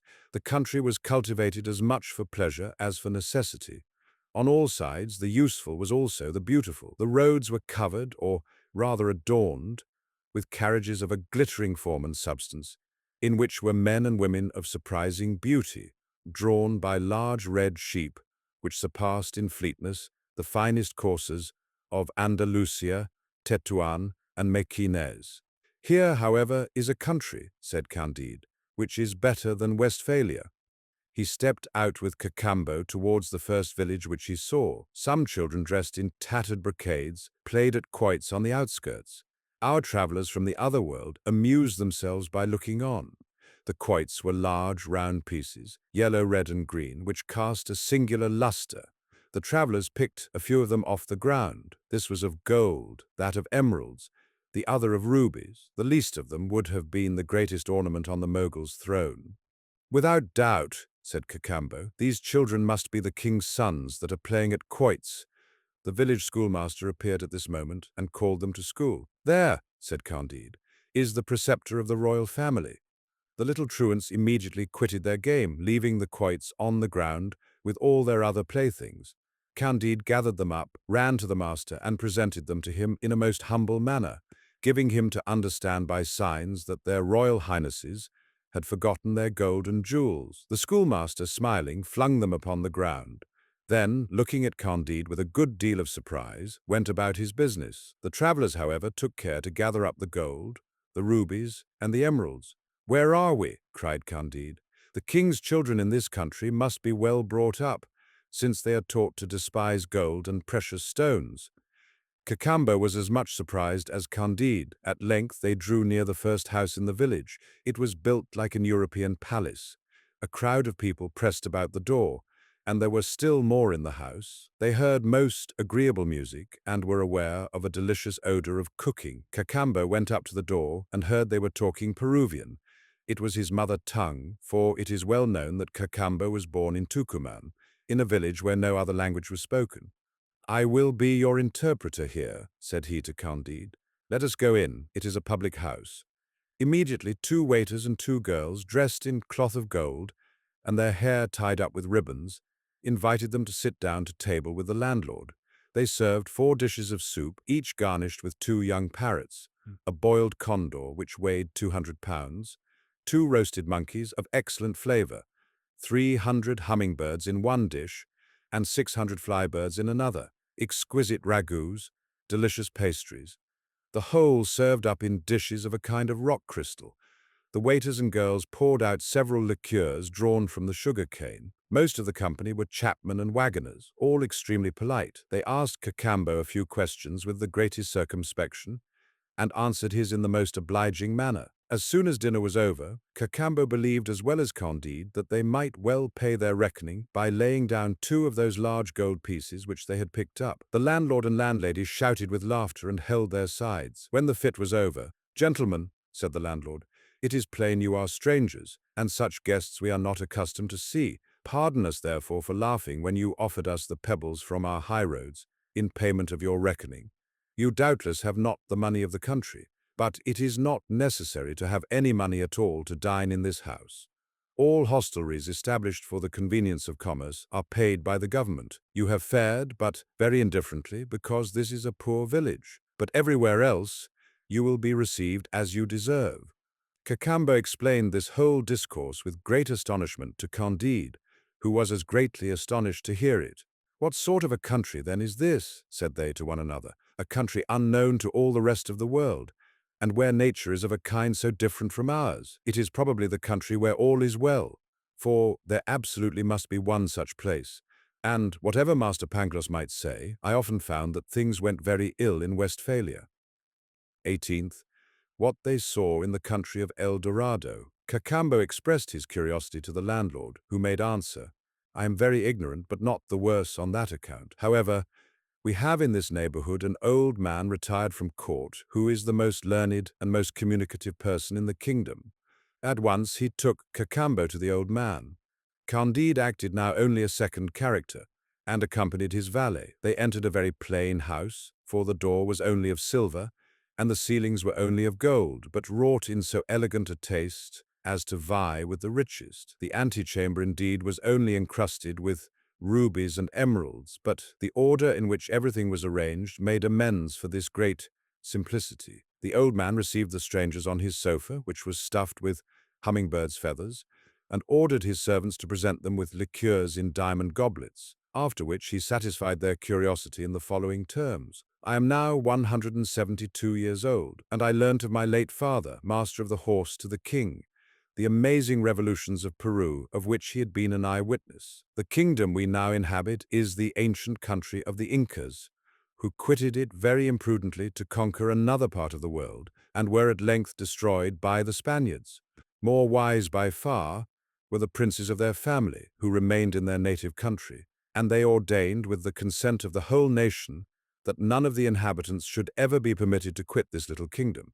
And this has preserved our innocence and happiness. The Spaniards have had a confused notion of this country, and have called it El Dorado, and an Englishman, whose name was Sir Walter Raleigh, came very near it about 100 years ago. But being surrounded by inaccessible rocks and precipices, we have hitherto been sheltered from the rapaciousness of European nations, who have an inconceivable passion for the pebbles and dirt of our land, for the sake of which they would murder us to the last man." The conversation was long. It turned chiefly on their form of government, their manners, their women, their public entertainments, and the arts. At length, Candide, having always had a taste for metaphysics, made Cacambo ask whether there was any religion in that country. The old man reddened a little. "How then," said he, "can you doubt it? Do you take us for ungrateful wretches?" Cacambo humbly asked, "What was the religion in El Dorado?"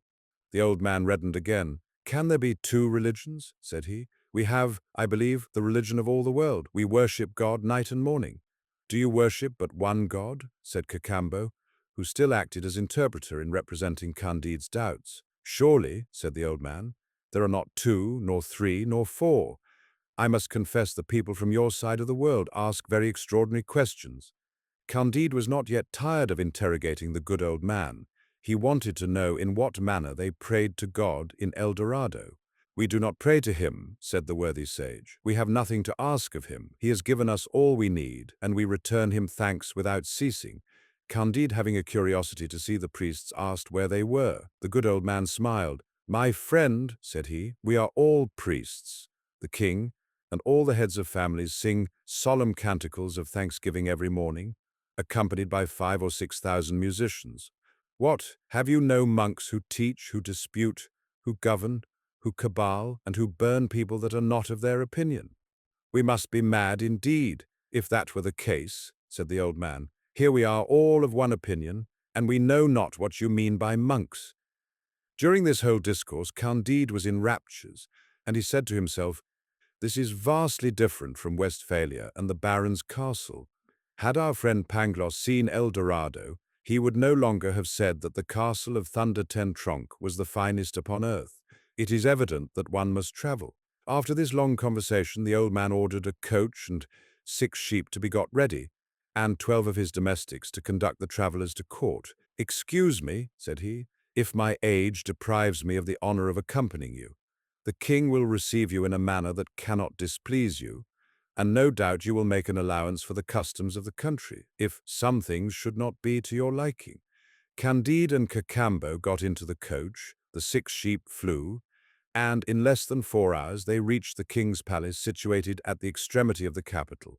The portal was 220 feet high and 100 wide, but words are wanting to express the materials of which it was built. It is plain such materials must have prodigious superiority over those pebbles and sand which we call gold and precious stones. 20 beautiful damsels of the king's guard received Candide and Cacambo as they alighted from the coach, conducted them to the bath, and dressed them in robes woven of the down of hummingbirds, after which the great crown officers of both sexes led them to the king's apartment, between 2 files of musicians, 1,000 on each side. When they drew near to the audience chamber, Cacambo asked one of the great officers in what way he should pay his obeisance to his majesty, whether they should throw themselves upon their knees or on their stomachs, whether they should put their hands upon their heads or behind their backs, whether they should lick the dust off the floor. In a word, what was the ceremony?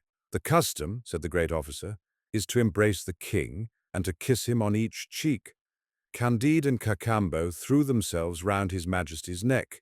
He received them with all the goodness imaginable, and politely invited them to supper. While waiting, they were shown the city, and saw the public edifices raised as high as the clouds, the marketplaces ornamented with 1,000 columns, the fountains of spring water, those of rose water, those of liqueurs drawn from sugar cane, incessantly flowing into the great squares, which were paved with a kind of precious stone which gave off a delicious fragrancy like that of cloves and cinnamon. Candide asked to see the Court of Justice, the Parliament. They told him they had none, and that they were strangers to lawsuits. He asked if they had any prisons, and they answered no. But what surprised him most and gave him the greatest pleasure was the Palace of Sciences, where he saw a gallery 2,000 feet long, and filled with instruments employed in mathematics and physics. After rambling about the city the whole afternoon, and seeing but 1,000th part of it, they were reconducted to the royal palace, where Candide sat down to table with his majesty,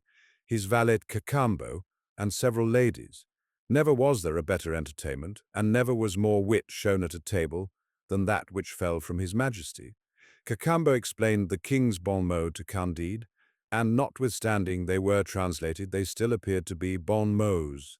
Of all the things that surprised Candide, this was not the least. They spent a month in this hospitable place. Candide frequently said to Cacambo, "I own, my friend, once more, that the castle where I was born is nothing in comparison with this. But after all, Miss Cunegonde is not here, and you have, without doubt, some mistress in Europe. If we abide here, we shall only be upon a footing with the rest. Whereas, if we return to our old world, only with 12 sheep laden with the pebbles of El Dorado, we shall be richer than all the kings in Europe. We shall have no more inquisitors to fear, and we may easily recover Miss Cunegonde." This speech was agreeable to Cacambo. Mankind are so fond of roving, of making a figure in their own country, and of boasting of what they have seen in their travels, that the 2 happy ones resolved to be no longer so, but to ask his majesty's leave to quit the country. "You are foolish," said the king. "I am sensible that my kingdom is but a small place, but when a person is comfortably settled in any part, he should abide there. I have not the right to detain strangers. It is a tyranny which neither our manners nor our laws permit. All men are free. Go when you wish, but the going will be very difficult. It is impossible to ascend that rapid river on which you came as by a miracle, and which runs under vaulted rocks. The mountains which surround my kingdom are 10,000 feet high, and as steep as walls. They are each over 10 leagues in breadth, and there is no other way to descend them than by precipices. However, since you absolutely wish to depart, I shall give orders to my engineers to construct a machine that will convey you very safely.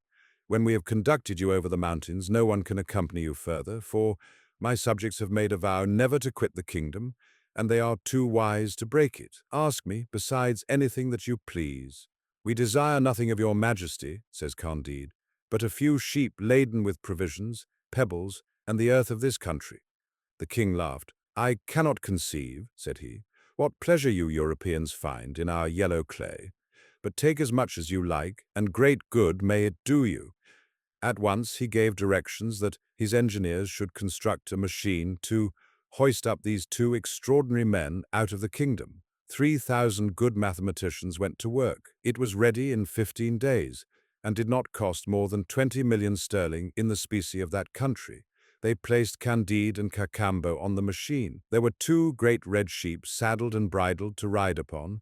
As soon as they were beyond the mountains, 20 pack sheep laden with provisions, 30 with presents of the curiosities of the country, and 50 with gold, diamonds, and precious stones. The king embraced the two wanderers very tenderly. Their departure, with the ingenious manner in which they and their sheep were hoisted over the mountains, was a splendid spectacle. The mathematicians took their leave after conveying them to a place of safety, and Candide had no other desire, no other aim, than to present his sheep to Miss Cunegonde. Now, said he, we are able to pay the governor of Buenos Aires if Miss Cunegonde can be ransomed. Let us journey towards Cayenne. Let us embark, and we will afterwards see what kingdom we shall be able to purchase. 19th.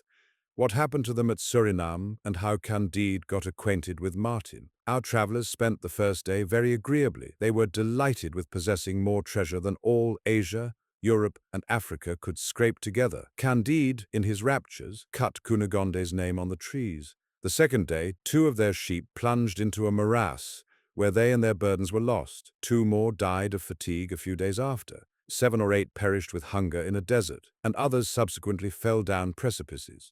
At length, after travelling 100 days, only 2 sheep remained. Said Candide to Cacambo, My friend, you see how perishable are the riches of this world.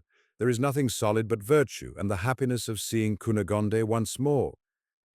I grant all you say, said Cacambo, but we have still 2 sheep remaining, with more treasure than the King of Spain will ever have, and I see a town which I take to be Surinam, belonging to the Dutch. We are at the end of all our troubles and at the beginning of happiness.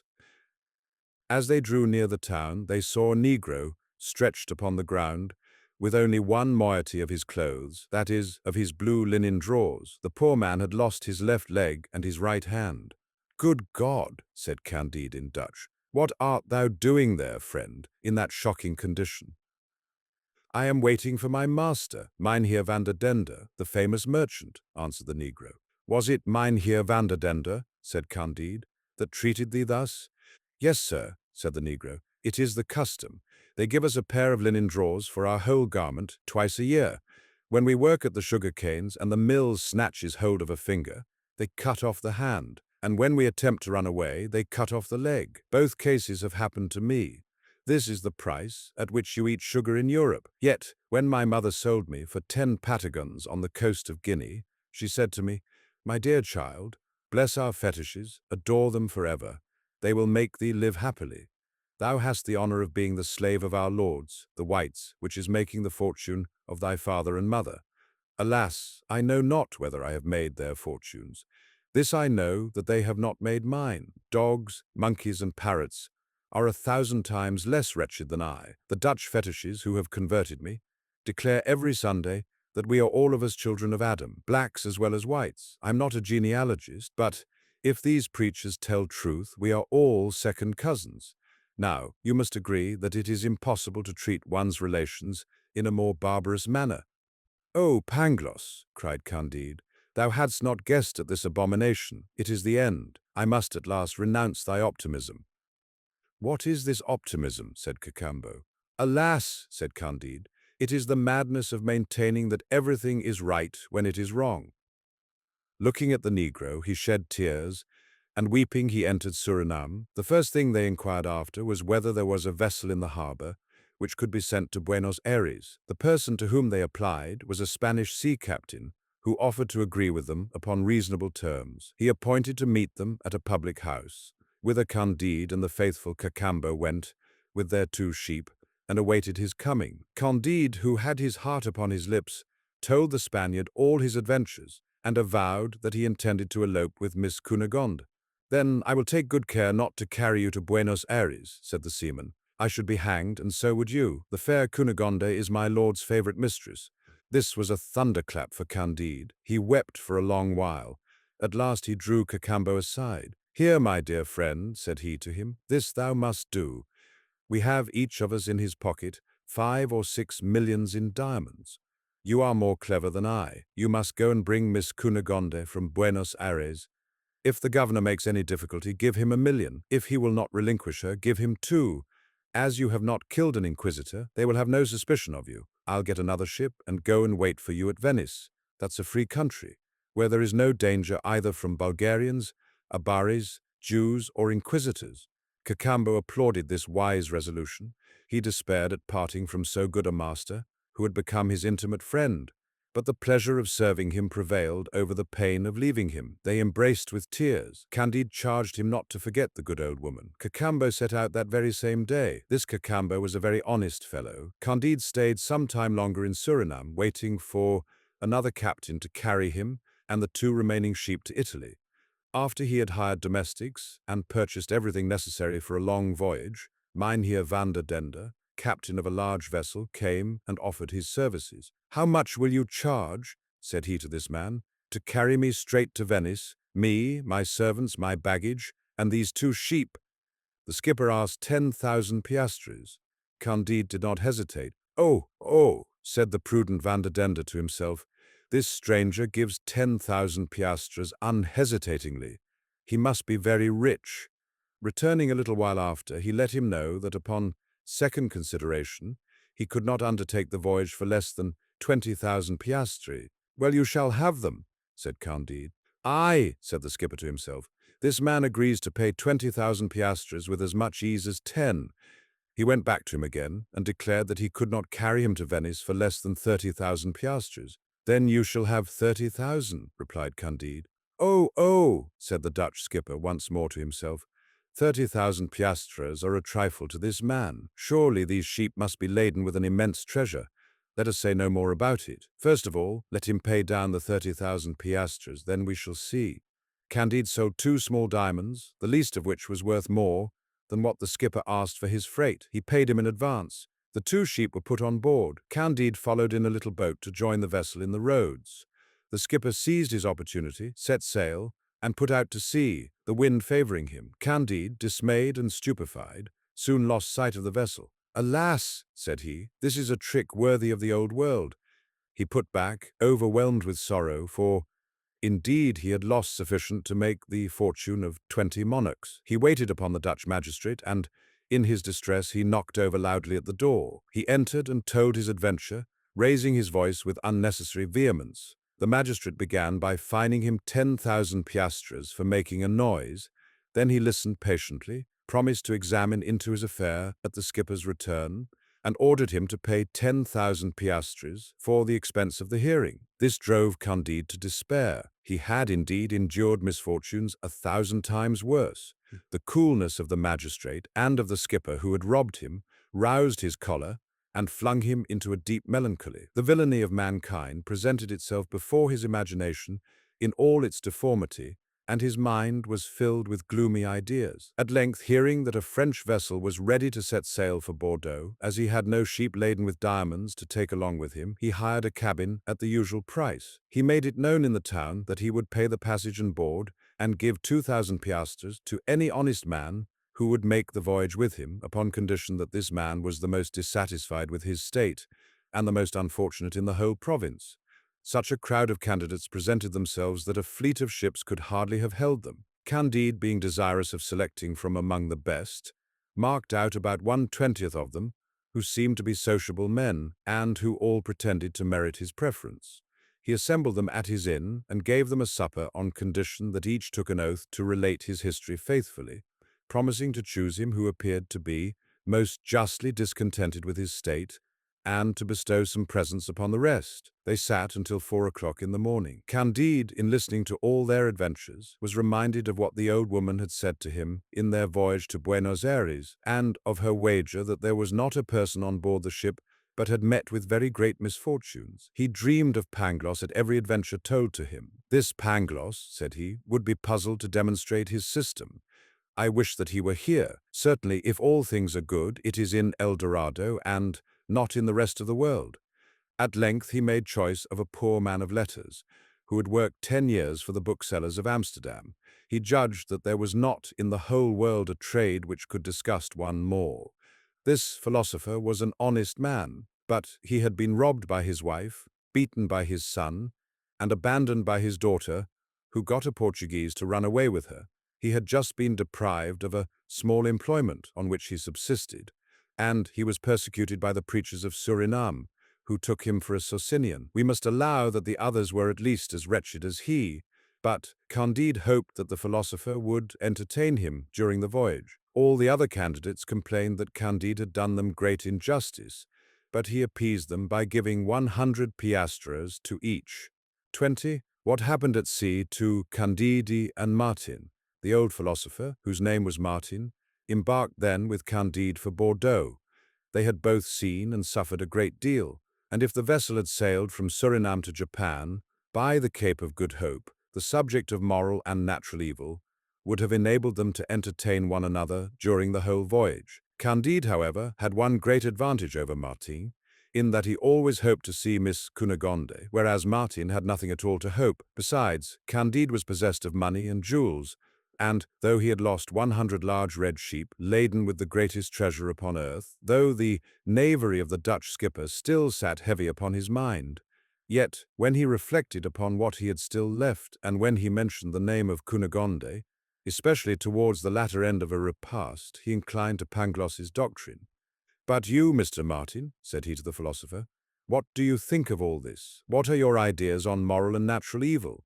"Sir," answered Martin, "our priests accused me of being a Socinian, but the real fact is I am a Manichaean." "You jest," said Candide. "There are no longer Manichaeans in the world." "I am one," said Martin. "I cannot help it. I know not how to think otherwise." "Surely you must be possessed by the devil," said Candide. "He is so deeply concerned in the affairs of this world," answered Martin, "that he may very well be in me, as well as in everybody else. But I own to you that when I cast an eye on this globe, or rather on this little ball, I cannot help thinking that God has abandoned it to some malignant being. I accept always El Dorado. I scarcely ever knew a city that did not desire the destruction of a neighboring city, nor a family that did not wish to exterminate some other family. Everywhere the weak execrate the powerful, before whom they cringe, and the powerful beat them like sheep whose wool and flesh they sell. 1,000,000 regimented assassins, from one extremity of Europe to the other, get their bread by disciplined depredation and murder, for want of more honest employment. Even in those cities which seem to enjoy peace and where the arts flourish, the inhabitants are devoured by more envy, care, and uneasiness than are experienced by a besieged town. Secret griefs are more cruel than public calamities. In a word, I have seen so much and experienced so much that I am a Manichaean. There are, however, some things good, said Candide. That may be, said Martin, but I know them not. In the middle of this dispute they heard the report of cannon. It redoubled every instant. Each took out his glass. They saw two ships in close fight about 3 miles off. The wind brought both so near to the French vessel that our travellers had the pleasure of seeing the fight at their ease. At length one let off a broadside, so low and so truly aimed that the other sank to the bottom. Candide and Martin could plainly perceive 100 men on the deck of the sinking vessel. They raised their hands to heaven and uttered terrible outcries, and the next moment were swallowed up by the sea. "Well," said Martin, "this is how men treat one another." "It is true," said Candide. "There is something diabolical in this affair." While speaking, he saw he knew not what, of a shining red, swimming close to the vessel. They put out the longboat to see what it could be. It was one of his sheep. Candide was more rejoiced at the recovery of this one sheep than he had been grieved at the loss of the 100 laden with the large diamonds of El Dorado. The French captain soon saw that the captain of the victorious vessel was a Spaniard, and that the other was a Dutch pirate, and the very same one who had robbed Candide. The immense plunder which this villain had amassed was buried with him in the sea, and out of the whole only one sheep was saved. "You see," said Candide to Martin, "that crime is sometimes punished. This rogue of a Dutch skipper has met with the fate he deserved." "Yes," said Martin, "but why should the passengers be doomed also to destruction? God has punished the knave, and the devil has drowned the rest." The French and Spanish ships continued their course, and Candide continued his conversation with Martin. They disputed 15 successive days, and on the last of those 15 days they were as far advanced as on the first. But, however, they chatted, they communicated ideas, they consoled each other. Candide caressed his sheep. "Since I have found thee again," said he, "I may likewise chance to find my Cunegonde." 21st. Candide and Martin, reasoning, draw near the coast of France. At length they descried the coast of France. "Were you ever in France, Mr. Martin?" said Candide. "Yes," said Martin. "I have been in several provinces. In some 1/2 of the people are fools, in others they are too cunning, in some they are weak and simple, in others they affect to be witty. In all, the principal occupation is love, the next is slander, and the third is talking nonsense." "But, Mr. Martin, have you seen Paris?" "Yes, I have. All these kinds are found there. It is a chaos, a confused multitude, where everybody seeks pleasure, and scarcely anyone finds it.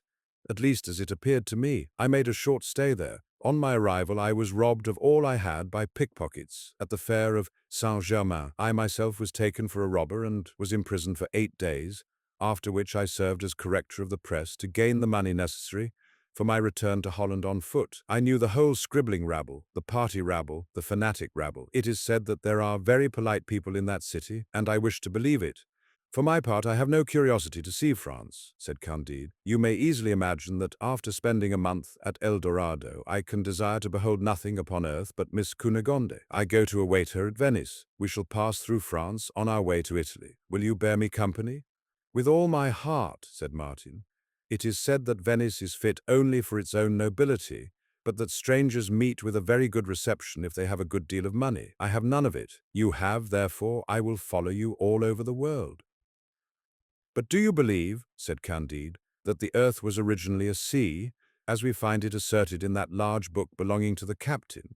"I do not believe a word of it," said Martin, "any more than I do of the many ravings which have been published lately." "But for what end, then, has this world been formed?" said Candide. "To plague us to death," answered Martin. "Are you not greatly surprised," continued Candide, "at the love which these 2 girls of the Oreillons had for those monkeys, of which I have already told you?" "Not at all," said Martin. "I do not see that that passion was strange. I have seen so many extraordinary things that I have ceased to be surprised."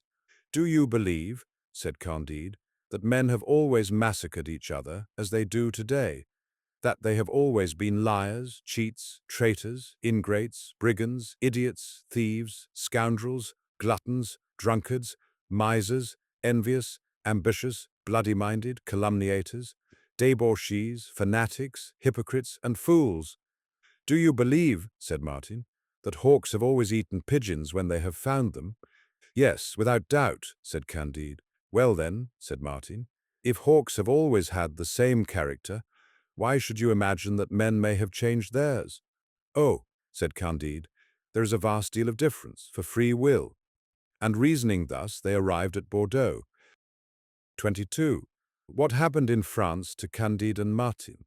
Candide stayed in Bordeaux no longer than was necessary for the selling of a few of the pebbles of El Dorado, and for hiring a good chaise to hold 2 passengers, for he could not travel without his philosopher Martin. He was only vexed at parting with his sheep, which he left to the Bordeaux Academy of Sciences, who set as a subject for that year's prize, to find why this sheep's wool was red, and the prize was awarded to a learned man of the north, who demonstrated by A plus B minus C divided by Z that the sheep must be red and die of the rot. Meanwhile, all the travellers whom Candide met in the inns along his route said to him, we go to Paris. This general eagerness at length gave him, too, a desire to see this capital, and it was not so very great a détour from the road to Venice.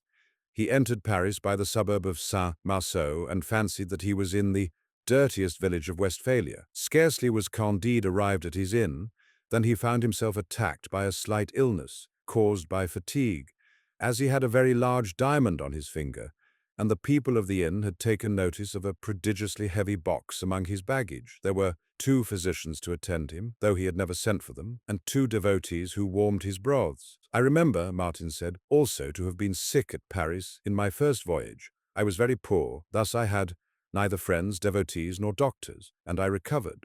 However, what with physic and bleeding, Candide's illness became serious. A parson of the neighborhood came with great meekness to ask for a bill for the other world payable to the bearer. Candide would do nothing for him, but the devotees assured him it was the new fashion. He answered that he was not a man of fashion. Martin wished to throw the priest out of the window. The priest swore that they would not bury Candide. Martin swore that he would bury the priest if he continued to be troublesome. The quarrel grew heated. Martin took him by the shoulders and roughly turned him out of doors, which occasioned great scandal and a lawsuit. Candide got well again, and during his convalescence he had very good company to sup with him. They played high. Candide wondered why it was that the ace never came to him, but Martin was not at all astonished. Among those who did him the honors of the town was a little abbé of Périgord, one of those busybodies who are ever alert, officious, forward, fawning, and complaisant, who watch for strangers in their passage through the capital, tell them the scandalous history of the town, and offer them pleasure at all prices. He first took Candide and Martin to La Comédie, where they played a new tragedy. Candide happened to be seated near some of the fashionable wits. This did not prevent his shedding tears at the well-acted scenes. One of these critics at his side said to him between the acts, "Your tears are misplaced. That is a shocking actress. The actor who plays with her is yet worse, and the play is still worse than the actors. The author does not know a word of Arabic, yet the scene is in Arabia. Moreover, he is a man that does not believe in innate ideas, and I will bring you tomorrow 20 pamphlets written against him." "How many dramas have you in France, sir?" said Candide to the abbé. 5 or 6,000. "What a number," said Candide. "How many good?" 15 or 16, replied the other. "What a number," said Martin. Candide was very pleased with an actress who played Queen Elizabeth in a somewhat insipid tragedy sometimes acted. "That actress," said he to Martin, "pleases me much. She has a likeness to Miss Cunegonde. I should be very glad to wait upon her." The Perigordian abbé offered to introduce him. Candide, brought up in Germany, asked what was the etiquette and how they treated queens of England in France. "It is necessary to make distinctions," said the abbé. "In the provinces one takes them to the inn. In Paris one respects them when they are beautiful and throws them on the highway when they are dead." "Queens on the highway?" said Candide. "Yes, truly," said Martin. "The abbé is right. I was in Paris when Miss Monime passed, as the saying is, from this life to the other. She was refused what people call the honors of sepulture. That is to say, of rotting with all the beggars of the neighborhood in an ugly cemetery. She was interred all alone by her company at the corner of the Rue de Bourgogne, which ought to trouble her much, for she thought nobly." "That was very uncivil," said Candide. "What would you have?" said Martin. "These people are made thus. Imagine all contradictions, all possible incompatibilities. You will find them in the government, in the law courts, in the churches, in the public shows of this droll nation." "Is it true that they always laugh in Paris?" said Candide. "Yes," said the abbé, "but it means nothing, for they complain of everything with great fits of laughter. They even do the most detestable things while laughing." "Who," said Candide, "is that great pig who spoke so ill of the piece at which I wept, and of the actors who gave me so much pleasure?" "He is a bad character," answered the abbé, "who gains his livelihood by saying evil of all plays and of all books. He hates whatever succeeds, as the eunuchs hate those who enjoy. He is one of the serpents of literature who nourish themselves on dirt and spite. He is a folliculaire." "What is a folliculaire?" said Candide. "It is," said the abbé, "a pamphleteer, a fréron." Thus Candide, Martin, and the Perigordian conversed on the staircase, while watching everyone go out after the performance. "Although I am eager to see Cunegonde again," said Candide, I should like to sup with Miss Clairon, for she appears to me admirable. The abbé was not the man to approach Miss Clairon, who saw only good company. She is engaged for this evening, he said, but I shall have the honor to take you to the house of a lady of quality, and there you will know Paris as if you had lived in it for years. Candide, who was naturally curious, let himself be taken to this lady's house at the end of the Faubourg Saint-Honoré. The company was occupied in playing faro. A dozen melancholy punters held each in his hand a little pack of cards, a bad record of his misfortunes. Profound silence reigned, pallor was on the faces of the punters, anxiety on that of the banker and the hostess. Sitting near the unpitying banker, noticed with lynx eyes all the doubled and other increased stakes, as each player dog's-eared his cards. She made them turn down the edges again with severe but polite attention. She showed no vexation for fear of losing her customers. The lady insisted upon being called the Marchioness of Parolignac. Her daughter, aged 15, was among the punters, and notified with a covert glance the cheatings of the poor people who tried to repair the cruelties of fate. The Perigordian abbé, Candide and Martin entered. No one rose, no one saluted them, no one looked at them. All were profoundly occupied with their cards. The Baroness of Thunder-ten-Tronckh was more polite, said Candide. However, the abbé whispered to the Marchioness, who half rose, honored Candide with a gracious smile, and Martin with a condescending nod. She gave a seat and a pack of cards to Candide, who lost 50,000 francs in 2 deals, after which they supped very gaily, and everyone was astonished that Candide was not moved by his loss. The servants said among themselves in the language of servants, "Some English lord is here this evening." The supper passed at first, like most Parisian suppers, in silence, followed by a noise of words which could not be distinguished, then with pleasantries of which most were insipid, with false news, with bad reasoning, a little politics, and much evil speaking. They also discussed new books. "Have you seen," said the Perigordian abbé, "the romance of Sieur Gauchard, Doctor of Divinity?" "Yes," answered one of the guests, "but I have not been able to finish it. We have a crowd of silly writings, but altogether do not approach the impertinence of Gauchard, Doctor of Divinity. I am so satiated with the great number of detestable books with which we are inundated that I am reduced to punting at faro." "And the Mélange of Archdeacon Troublet, what do you say of that?" said the abbé. "Ah," said the Marchioness of Parolignac, "the wearisome mortal. How curiously he repeats to you all that the world knows.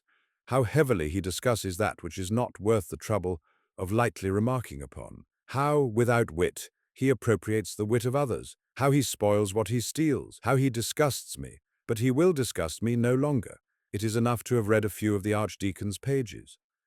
There was at table a wise man of taste who supported the Marchioness. They spoke afterwards of tragedies. The lady asked why there were tragedies which were sometimes played and which could not be read. The man of taste explained very well how a piece could have some interest and have almost no merit. He proved in few words that it was not enough to introduce one or two of those situations which one finds in all romances and which always seduce the spectator, but that it was necessary to be new without being odd, often sublime and always natural, to know the human heart and to make it speak, to be a great poet without allowing any person in the piece to appear to be a poet, to know language perfectly, to speak it with purity, with continuous harmony, and without rhythm ever taking anything from sense. Whoever, added he, does not observe all these rules can produce 1 or 2 tragedies, applauded at a theatre, but he will never be counted in the ranks of good writers. There are very few good tragedies. Some are idyls in dialogue, well written and well rhymed, others political reasonings which lull to sleep, or amplifications which repel, others demoniac dreams in barbarous style, interrupted in sequence, with long apostrophes to the gods, because they do not know how to speak to men, with false maxims, with bombastic commonplaces. Candide listened with attention to this discourse, and conceived a great idea of the speaker, and as the Marchioness had taken care to place him beside her, he leaned towards her, and took the liberty of asking who was the man who had spoken so well. "He is a scholar," said the lady, "who does not play, whom the abbé sometimes brings to supper. He is perfectly at home among tragedies and books, and he has written a tragedy which was hissed, and a book of which nothing has ever been seen outside his bookseller's shop, excepting the copy which he dedicated to me. "The great man," said Candide. "He is another Pangloss." Then, turning towards him, he said, "Sir, you think doubtless that all is for the best in the moral and physical world, and that nothing could be otherwise than it is." "Aye, sir," answered the scholar, "I know nothing of all that. I find that all goes awry with me, that no one knows either what is his rank, nor what is his condition, what he does, nor what he ought to do, and that except supper, which is always gay, and where there appears to be enough concord, all the rest of the time is passed in impertinent quarrels, Jansenist against Molinist, Parliament against the Church, men of letters against men of letters, courtesans against courtesans, financiers against the people, wives against husbands, relatives against relatives. It is eternal war." "I have seen the worst," Candide replied, "but a wise man, who since has had the misfortune to be hanged, taught me that all is marvellously well. These are but the shadows on a beautiful picture." "Your hanged man mocked the world," said Martin. "The shadows are horrible blots." "They are men who make the blots," said Candide, "and they cannot be dispensed with." "It is not their fault then," said Martin. Most of the punters, who understood nothing of this language, drank, and Martin reasoned with the scholar, and Candide related some of his adventures to his hostess. After supper, the Marchioness took Candide into her boudoir, and made him sit upon a sofa. "Ah, well," said she to him, "you love desperately Miss Cunegonde of Thunder-ten-Tronckh?" "Yes, madame," answered Candide. The Marchioness replied to him with a tender smile, "You answer me like a young man from Westphalia. A Frenchman would have said, 'It is true that I have loved Miss Cunegonde, but seeing you, madame, I think I no longer love her.'" "Alas, madame," said Candide, "I will answer you as you wish."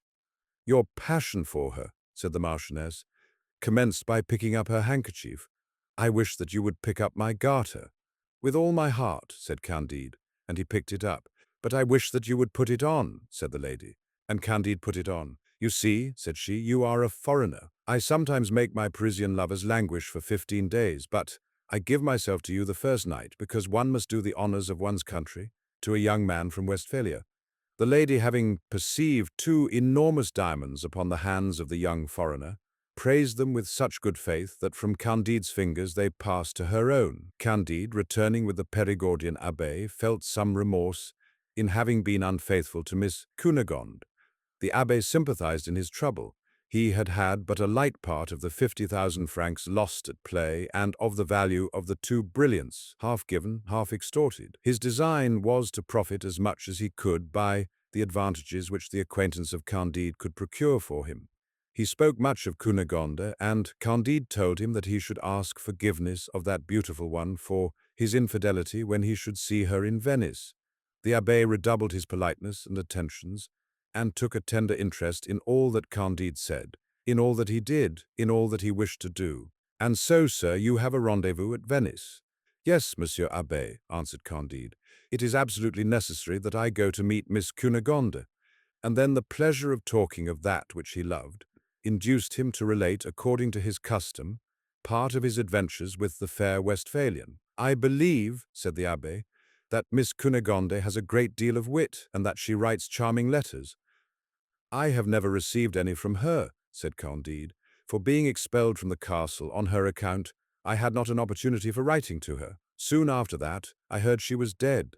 Then I found her alive, then I lost her again, and last of all, I sent an express to her, 2,500 leagues from here, and I wait for an answer." The abbé listened attentively, and seemed to be in a brown study. He soon took his leave of the 2 foreigners after a most tender embrace. The following day Candide received, on awaking, a letter couched in these terms: "My very dear love, for 8 days I have been ill in this town. I learn that you are here. I would fly to your arms if I could but move. I was informed of your passage at Bordeaux, where I left faithful Cacambo and the old woman, who are to follow me very soon.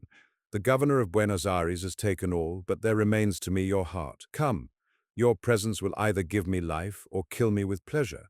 This charming, this unhoped-for letter transported Candide with an inexpressible joy, and the illness of his dear Cunegonde overwhelmed him with grief. Divided between those 2 passions, He took his gold and his diamonds and hurried away with Martin to the hotel where Miss Cunegonde was lodged. He entered her room trembling, his heart palpitating, his voice sobbing. He wished to open the curtains of the bed and asked for a light. "Take care what you do," said the servant maid. "The light hurts her," and immediately she drew the curtain again.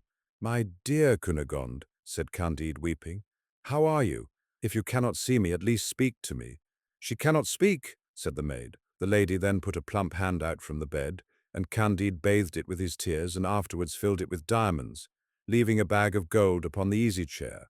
In the midst of these transports in came an officer, followed by the abbé and a file of soldiers. "There," said he, "are the 2 suspected foreigners," and at the same time he ordered them to be seized and carried to prison. "Travellers are not treated thus in El Dorado," said Candide. "I am more a Manichaean now than ever," said Martin. "But pray, sir, where are you going to carry us?" said Candide. "To a dungeon," answered the officer. Martin, having recovered himself a little, judged that the lady who acted the part of Cunegonde was a cheat, that the Perigordian abbé was a knave who had imposed upon the honest simplicity of Candide, and that the officer was another knave whom they might easily silence. Candide, advised by Martin, and impatient to see the real Cunegonde, rather than expose himself before a court of justice, proposed to the officer to give him 3 small diamonds, each worth about 3,000 pistoles. "Ah, sir," said the man with the ivory button, "had you committed all the imaginable crimes, you would be to me the most honest man in the world. 3 diamonds, each worth 3,000 pistoles. Sir, instead of carrying you to jail, I would lose my life to serve you. There are orders for arresting all foreigners, but leave it to me. I have a brother at Dieppe in Normandy. I'll conduct you thither, and if you have a diamond to give him, he'll take as much care of you as I would." "And why," said Candide, "should all foreigners be arrested?" "It is," the Perigordian abbé then made answer, "because a poor beggar of the country of Atrébatie heard some foolish things said. This induced him to commit a parricide, not such as that of 1610 in the month of May, but such as that of 1594 in the month of December, and such as others which have been committed in other years and other months by other poor devils who had heard nonsense spoken." The officer then explained what the abbé meant. "Ah, the monsters!" cried Candide. "What horrors among a people who dance and sing! Is there no way of getting quickly out of this country where monkeys provoke tigers? I have seen no bears in my country, but men I have beheld nowhere except in El Dorado. In the name of God, sir, conduct me to Venice, where I am to await Miss Cunegonde." "I can conduct you no further than Lower Normandy," said the officer. Immediately he ordered his irons to be struck off, acknowledged himself mistaken, sent away his men, set out with Candide and Martin for Dieppe, and left them in the care of his brother. There was then a small Dutch ship in the harbour. The Norman, who by the virtue of 3 more diamonds had become the most subservient of men, put Candide and his attendants on board a vessel that was just ready to set sail for Portsmouth in England. This was not the way to Venice, but Candide thought he had made his way out of hell, and reckoned that he would soon have an opportunity for resuming his journey. 23. Candide and Martin touched upon the coast of England, and what they saw there. "Ah, Pangloss, Pangloss! Ah, Martin, Martin! Ah, my dear Cunegonde! What sort of a world is this?" said Candide on board the Dutch ship. "Something very foolish and abominable," said Martin. "You know England. Are they as foolish there as in France?" "It is another kind of folly," said Martin. "You know that these 2 nations are at war for a few acres of snow in Canada, and that they spend over this beautiful war much more than Canada is worth. To tell you exactly whether there are more people fit to send to a madhouse in one country than the other is what my imperfect intelligence will not permit. I only know in general that the people we are going to see are very atrabilious." Talking thus, they arrived at Portsmouth. The coast was lined with crowds of people whose eyes were fixed on a fine man kneeling, with his eyes bandaged, on board one of the men of war in the harbour.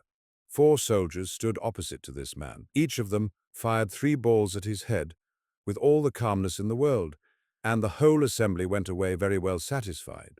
"What is all this?" said Candide, "and what demon is it that exercises his empire in this country?"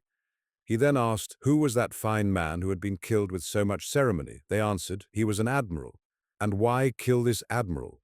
"It is because he did not kill a sufficient number of men himself. He gave battle to a French admiral, and it has been proved that he was not near enough to him. But, replied Candide, the French admiral was as far from the English admiral.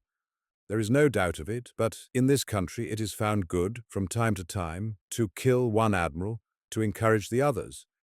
Candide was so shocked and bewildered by what he saw and heard that he would not set foot on shore, and he made a bargain with the Dutch skipper, were he even to rob him like the Surinam captain, to conduct him without delay to Venice. The skipper was ready in 2 days. They coasted France, they passed in sight of Lisbon, and Candide trembled. They passed through the straits and entered the Mediterranean. At last they landed at Venice. God be praised, said Candide, embracing Martin. It is here that I shall see again my beautiful Cunegonde. I trust Cacambo as myself. All is well, all will be well, all goes as well as possible. 24. Of Paquette and Friar Giroflée. Upon their arrival at Venice, Candide went to search for Cacambo at every inn and coffee-house, and among all the ladies of pleasure, but to no purpose. He sent every day to inquire on all the ships that came in, but there was no news of Cacambo. What? Said he to Martin.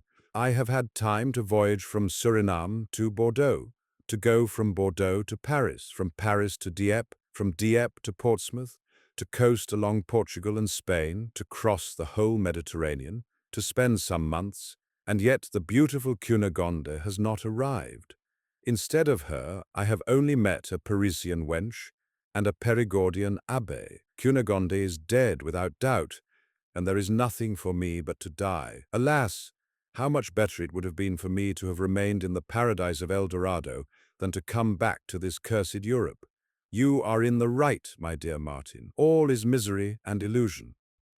He fell into a deep melancholy, and neither went to see the opera, nor any of the other diversions of the carnival. Nay, he was proof against the temptations of all the ladies. You are in truth very simple, said Martin to him. If you imagine that a mongrel valet, who has 5 or 6 millions in his pocket, will go to the other end of the world to seek your mistress and bring her to you to Venice. If he find her, he will keep her to himself. If he do not find her, he will get another. I advise you to forget your valet Cacambo and your mistress Cunegonde. Martin was not consoling. Candide's melancholy increased, and Martin continued to prove to him that there was very little virtue or happiness upon earth, except perhaps in El Dorado, where nobody could gain admittance. While they were disputing on this important subject and waiting for Cunegonde, Candide saw a young Theatin friar in St. Mark's Piazza, holding a girl on his arm. The Theatin looked fresh-colored, plump, and vigorous. His eyes were sparkling, his air assured, his look lofty, and his step bold. The girl was very pretty and sang. She looked amorously at her Theatin, and from time to time pinched his fat cheeks. At least you will allow me, said Candide to Martin, that these two are happy. Hitherto I have met with none but unfortunate people in the whole habitable globe, except in El Dorado, but as to this pair, I would venture to lay a wager that they are very happy. I lay you they are not, said Martin.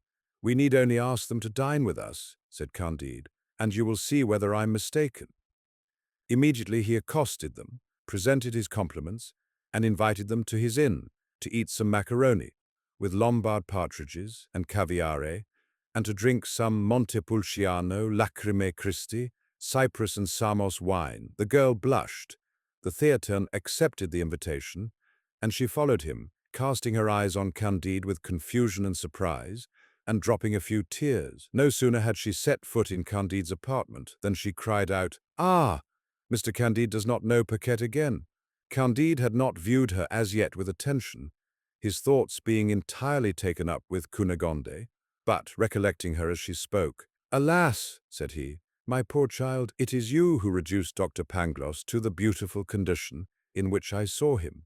"Alas, it was I, sir, indeed," answered Paquette. "I see that you have heard all.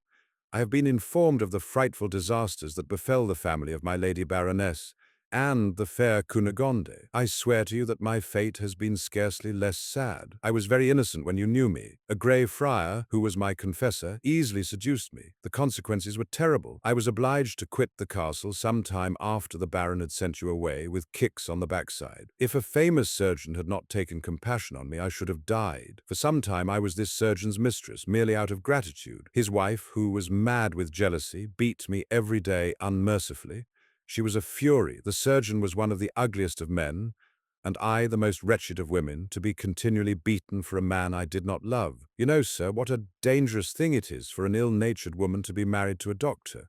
Incensed at the behavior of his wife, he one day gave her so effectual a remedy to cure her of a slight cold that she died 2 hours after, in most horrid convulsions.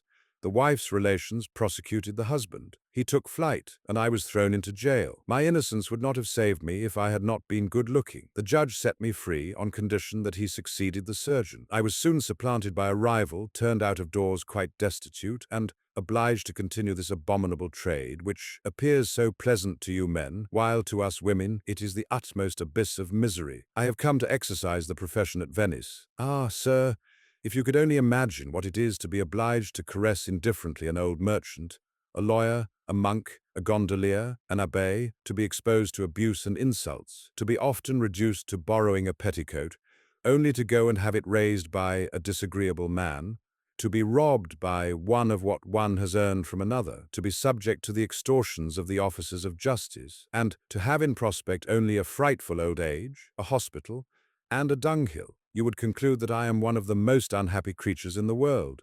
Paquette thus opened her heart to honest Candide in the presence of Martin, who said to his friend, "You see that already I have won half the wager." Friar Giroflée stayed in the dining-room and drank a glass or two of wine while he was waiting for dinner. "But," said Candide to Paquette, "you looked so gay and content when I met you. You sang and you behaved so lovingly to the theatin that you seemed to me as happy as you pretend to be now the reverse." "Ah, sir," answered Paquette, "this is one of the miseries of the trade. Yesterday I was robbed and beaten by an officer, yet today I must put on good humour to please a friar." Candide wanted no more convincing. He owned that Martin was in the right. They sat down to table with Paquette and the theatin. The repast was entertaining, and towards the end they conversed with all confidence. "Father," said Candide to the friar, "you appear to me to enjoy a state that all the world might envy. The flower of health shines in your face. Your expression makes plain your happiness.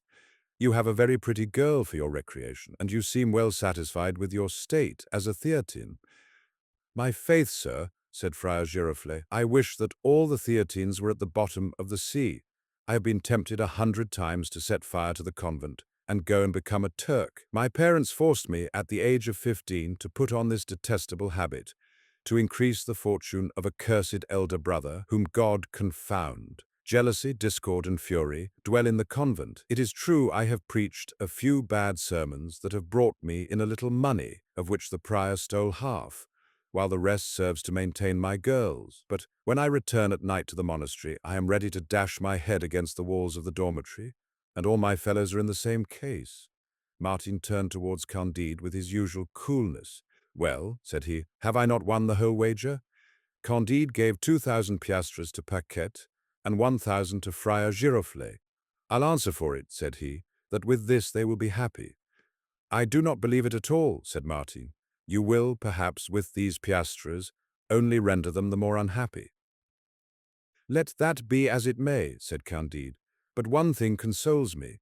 I see that we often meet with those whom we expected never to see more, so that perhaps, as I have found my red sheep and Paquette, it may well be that I shall also find Cunegonde." "I wish," said Martin, "she may one day make you very happy, but I doubt it very much." "You are very hard of belief," said Candide. "I have lived," said Martin. "You see those gondoliers," said Candide. "Are they not perpetually singing?"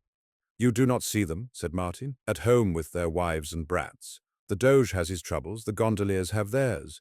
It is true that, all things considered, the life of a gondolier is preferable to that of a Doge, but I believe the difference to be so trifling that it is not worth the trouble of examining." "People talk," said Candide, "of the Senator Pococurante, who lives in that fine palace on the Brenta, where he entertains foreigners in the politest manner. They pretend that this man has never felt any uneasiness." "I should be glad to see such a rarity," said Martin. Candide immediately sent to ask the Lord Pococurante permission to wait upon him the next day. 25. The visit to Lord Pococurante, a noble Venetian. Candide and Martin went in a gondola on the Brenta, and arrived at the palace of the noble Signor Pococurante. The gardens, laid out with taste, were adorned with fine marble statues. The palace was beautifully built. The master of the house was a man of 60, and very rich. He received the two travellers with polite indifference, which put Candide a little out of countenance, but was not at all disagreeable to Martin. First, two pretty girls, very neatly dressed, served them with chocolate, which was frothed exceedingly well. Candide could not refrain from commending their beauty, grace, and address. "They are good enough creatures," said the senator. "I make them lie with me sometimes, for I am very tired of the ladies of the town, of their coquetries, of their jealousies, of their quarrels, of their humours, of their pettinesses, of their prides, of their follies, and of the sonnets which one must make, or have made, for them. But after all, these two girls begin to weary me." After breakfast, Candide, walking into a long gallery, was surprised by the beautiful pictures. He asked, "By what master were the two first?" "They are by Raphael," said the senator. "I bought them at a great price, out of vanity, some years ago. They are said to be the finest things in Italy, but they do not please me at all. The colours are too dark, the figures are not sufficiently rounded, nor in good relief.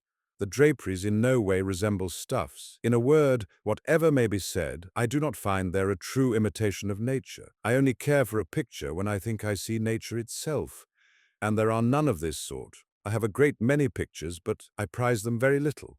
While they were waiting for dinner, Pococurante ordered a concert. Candide found the music delicious. "This noise," said the senator, "may amuse one for half an hour, but if it were to last longer, it would grow tiresome to everybody, though they durst not own it. Music today is only the art of executing difficult things, and that which is only difficult cannot please long.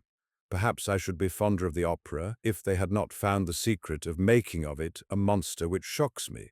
Let who will go to see bad tragedies set to music, where the scenes are contrived for no other end than to introduce 2 or 3 songs ridiculously out of place to show off an actress's voice. Let who will, or who can, die away with pleasure at the sight of an eunuch quavering the role of Caesar or of Cato, and strutting awkwardly upon the stage. For my part, I have long since renounced those paltry entertainments which constitute the glory of modern Italy, and are purchased so dearly by sovereigns." Candide disputed the point a little, but with discretion. Martin was entirely of the senator's opinion. They sat down to table, and after an excellent dinner they went into the library. Candide, seeing a Homer magnificently bound, commended the virtuoso on his good taste. "There," said he, "is a book that was once the delight of the great Pangloss, the best philosopher in Germany." "It is not mine," answered Pococurante coolly. "They used at one time to make me believe that I took a pleasure in reading him.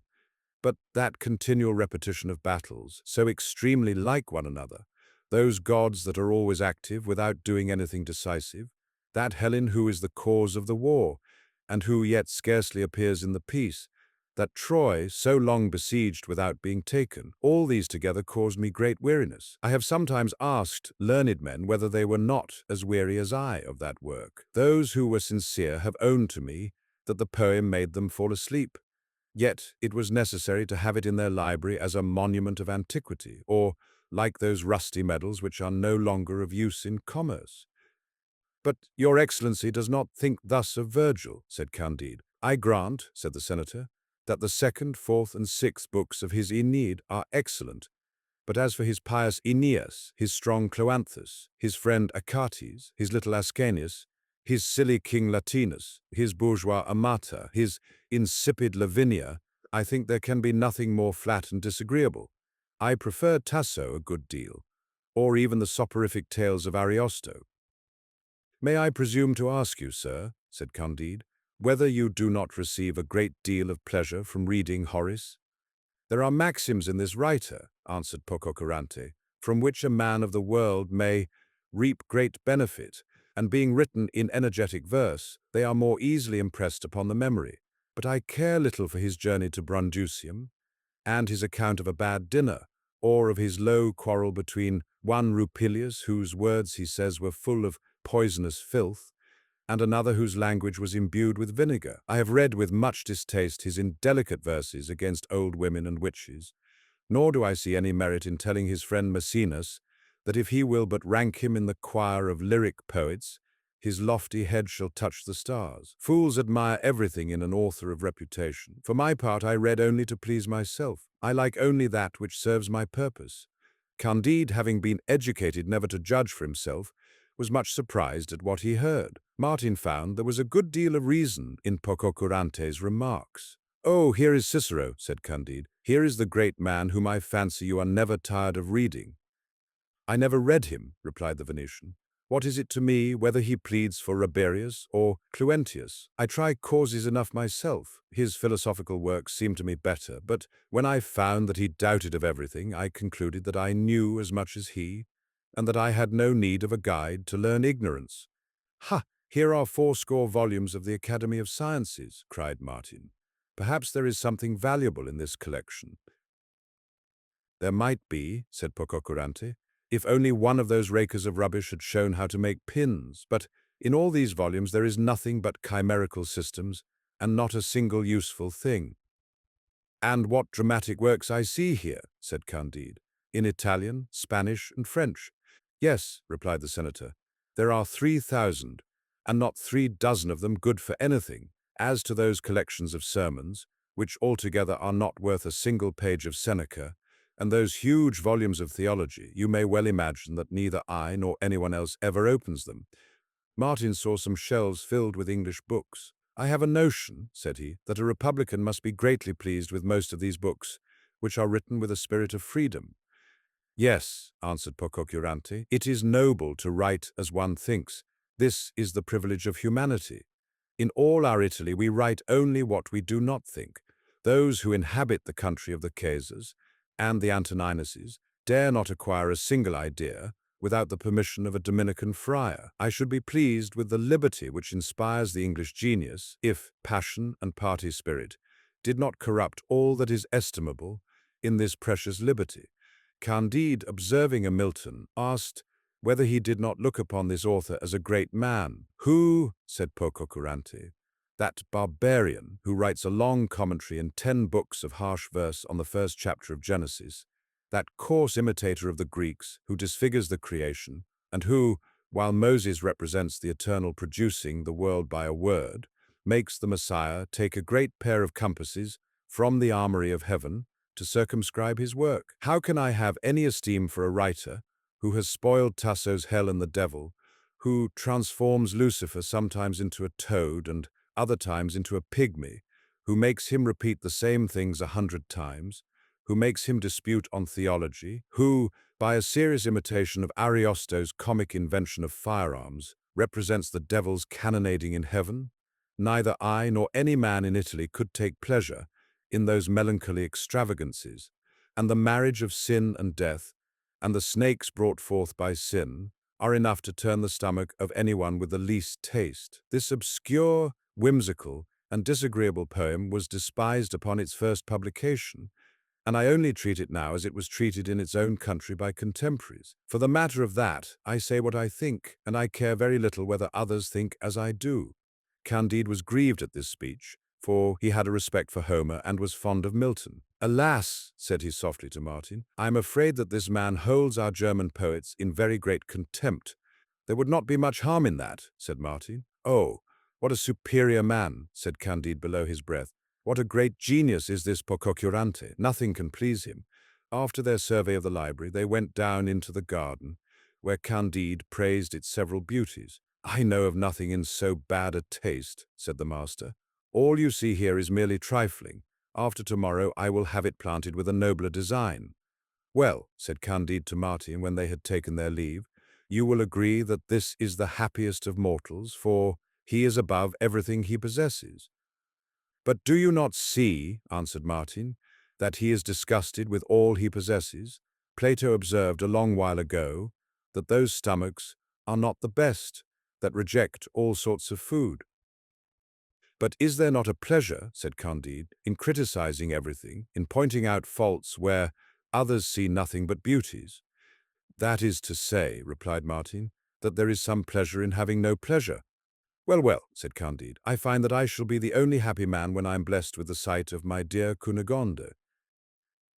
"It is always well to hope," said Martin. However, the days and the weeks passed. Cacambo did not come, and Candide was so overwhelmed with grief that he did not even reflect that Paquette and Friar Giroflée did not return to thank him. 26. Of a supper which Candide and Martin took with 6 strangers, and who they were. One evening that Candide and Martin were going to sit down to supper with some foreigners who lodged in the same inn, a man whose complexion was as black as soot came behind Candide and, taking him by the arm, said, "Get yourself ready to go along with us. Do not fail." Upon this he turned round and saw Cacambo. Nothing but the sight of Cunegonde could have astonished and delighted him more. He was on the point of going mad with joy.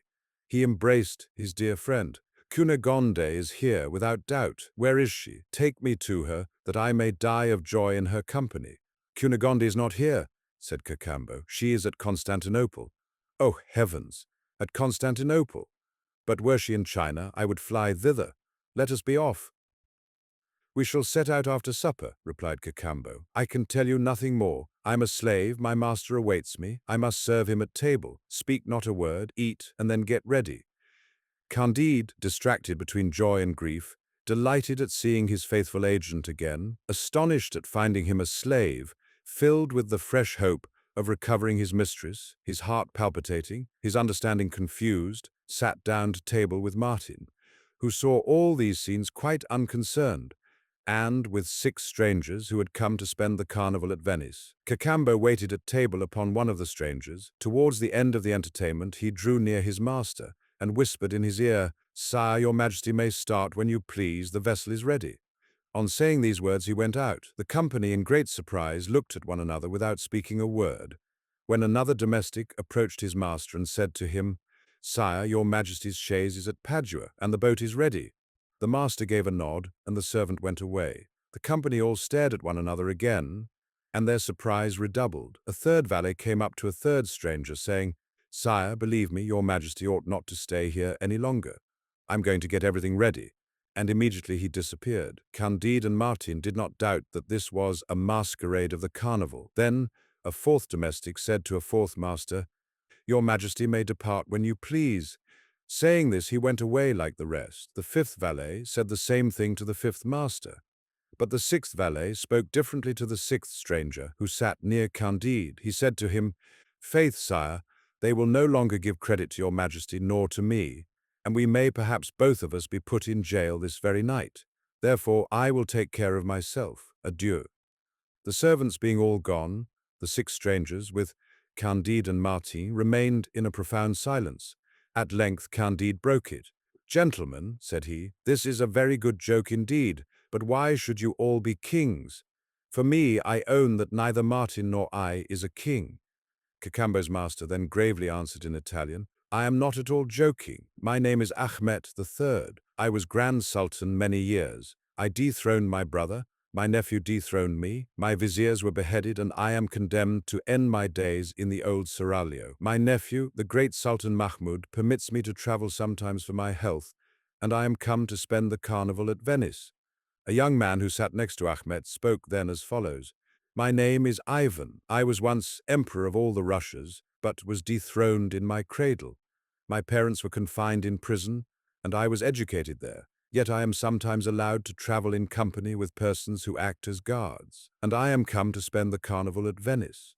The third said, "I am Charles Edward, King of England. My father has resigned all his legal rights to me. I have fought in defense of them, and above 800 of my adherents have been hanged, drawn, and quartered. I have been confined in prison. I am going to Rome to pay a visit to the king, my father, who was dethroned as well as myself and my grandfather, and I am come to spend the carnival at Venice." The fourth spoke thus in his turn, "I am the King of Poland. The fortune of war has stripped me of my hereditary dominions. My father underwent the same vicissitudes. I resign myself to Providence in the same manner as Sultan Achmet, the Emperor Ivan, and King Charles Edward, whom God long preserve, and I am come to the carnival at Venice." The fifth said, "I am King of Poland also. I have been twice dethroned, but Providence has given me another country, where I have done more good than all the Sarmatian kings were ever capable of doing on the banks of the Vistula. I resign myself likewise to Providence, and am come to pass the carnival at Venice." It was now the sixth monarch's turn to speak. "Gentlemen," said he, "I am not so great a prince as any of you. However, I am a king. I am Theodore, elected king of Corsica. I had the title of majesty, and now I am scarcely treated as a gentleman. I have coined money, and now am not worth a farthing. I have had 2 secretaries of state, and now I have scarce a valet. I have seen myself on a throne, and I have seen myself upon straw in a common jail in London. I am afraid that I shall meet with the same treatment here, though, like your majesties. I am come to see the carnival at Venice." The other 5 kings listened to this speech with generous compassion. Each of them gave 20 sequins to King Theodore to buy him clothes and linen, and Candide made him a present of a diamond worth 2,000 sequins. "Who can this private person be," said the 5 kings to one another, "who is able to give, and really has given, 100 times as much as any of us?"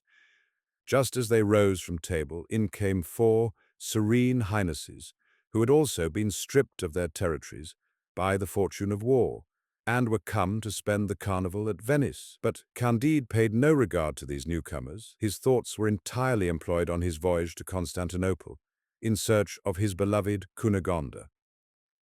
27. Candide's voyage to Constantinople. The faithful Cacambo had already prevailed upon the Turkish skipper, who was to conduct the Sultan Achmet to Constantinople, to receive Candide and Martin on his ship. They both embarked after having made their obeisance to his miserable highness. "You see," said Candide to Martin on the way, "we supped with 6 dethroned kings, and of those 6 there was one to whom I gave charity. Perhaps there are many other princes yet more unfortunate. For my part, I have only lost 100 sheep, and now I am flying into Cunegonde's arms. My dear Martin, yet once more Pangloss was right. All is for the best." "I wish it," answered Martin.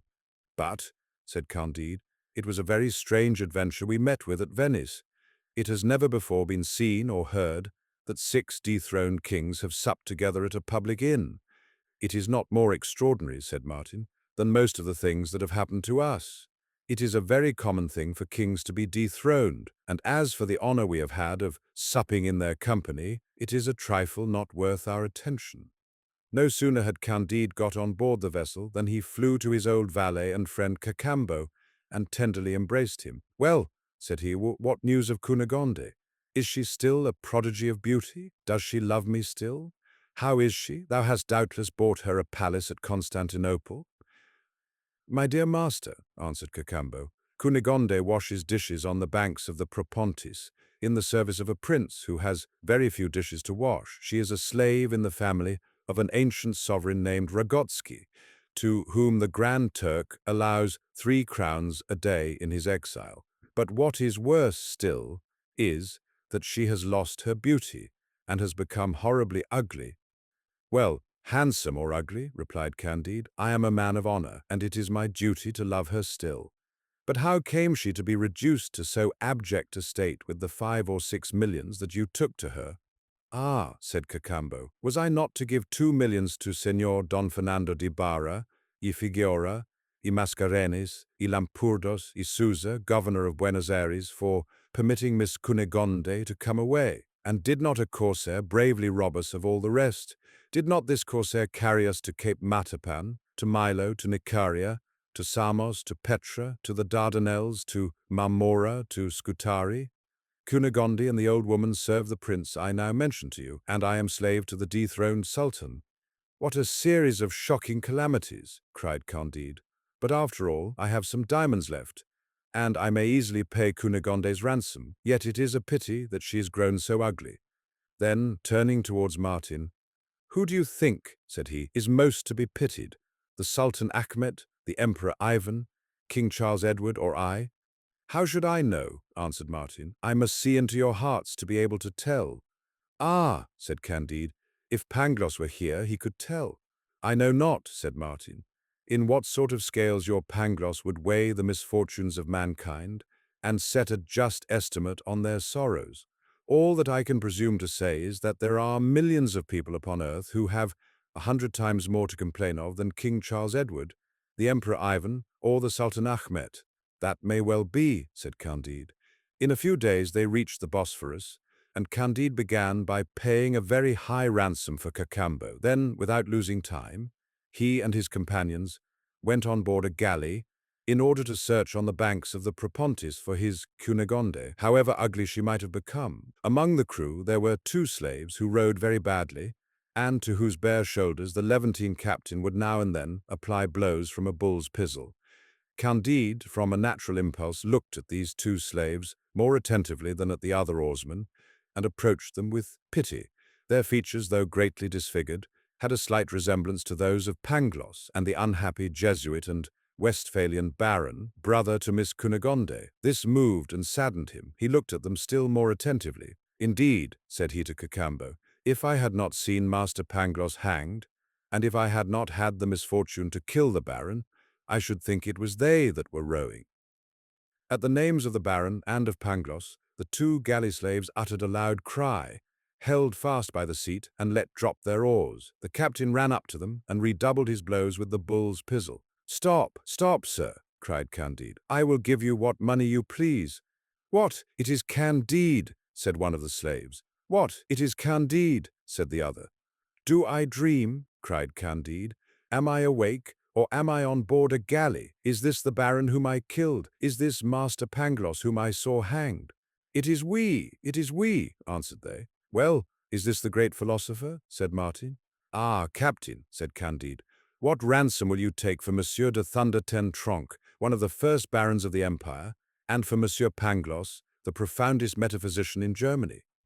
"Dog of a Christian," answered the Levantine captain, "since these 2 dogs of Christian slaves are barons and metaphysicians, which I doubt not are high dignities in their country, you shall give me 50,000 sequins." "You shall have them, sir. Carry me back at once to Constantinople, and you shall receive the money directly. But no, carry me first to Miss Cunegonde." Upon the first proposal made by Candide, however, the Levantine captain had already tacked about, and made the crew ply their oars quicker than a bird cleaves the air. Candide embraced the baron and Pangloss 100 times. "And how happened it, my dear baron, that I did not kill you? And, my dear Pangloss, how came you to life again after being hanged? And why are you both in a Turkish galley?" "And it is true that my dear sister is in this country?" said the baron. "Yes," answered Cacambo. "Then I behold once more my dear Candide," cried Pangloss. Candide presented Martin and Cacambo to them. They embraced each other, and all spoke at once. The galley flew. They were already in the port. Instantly Candide sent for a Jew, to whom he sold for 50,000 sequins a diamond worth 100,000, though the fellow swore to him by Abraham that he could give him no more. He immediately paid the ransom for the baron and Pangloss. The latter threw himself at the feet of his deliverer and bathed them with his tears. The former thanked him with a nod and promised to return him the money on the first opportunity. "But is it indeed possible that my sister can be in Turkey?" said he. "Nothing is more possible," said Cacambo, "since she scours the dishes in the service of a Transylvanian prince." Candide sent directly for 2 Jews and sold them some more diamonds, and then they all set out together in another galley to deliver Cunegonde from slavery. 28th. What happened to Candide, Cunegonde, Pangloss, Martin, etc. "I ask your pardon once more," said Candide to the baron, "your pardon, reverend father, for having run you through the body." "Say no more about it," answered the baron. "I was a little too hasty, I own, but since you wish to know by what fatality I came to be a galley slave, I will inform you.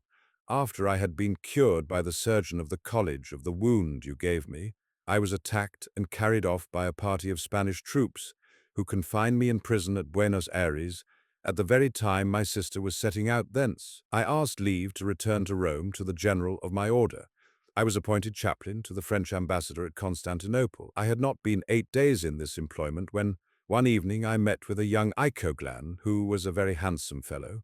The weather was warm. The young man wanted to bathe, and I took this opportunity of bathing also. I did not know that it was a capital crime for a Christian to be found naked with a young Mussulman. A Qadi ordered me 100 blows on the soles of the feet and condemned me to the galleys. I do not think there ever was a greater act of injustice, but I should be glad to know how my sister came to be scullion to a Transylvanian prince who has taken shelter among the Turks. "But you, my dear Pangloss," said Candide, "how can it be that I behold you again?" "It is true," said Pangloss, "that you saw me hanged. I should have been burnt, but you may remember it rained exceedingly hard when they were going to roast me.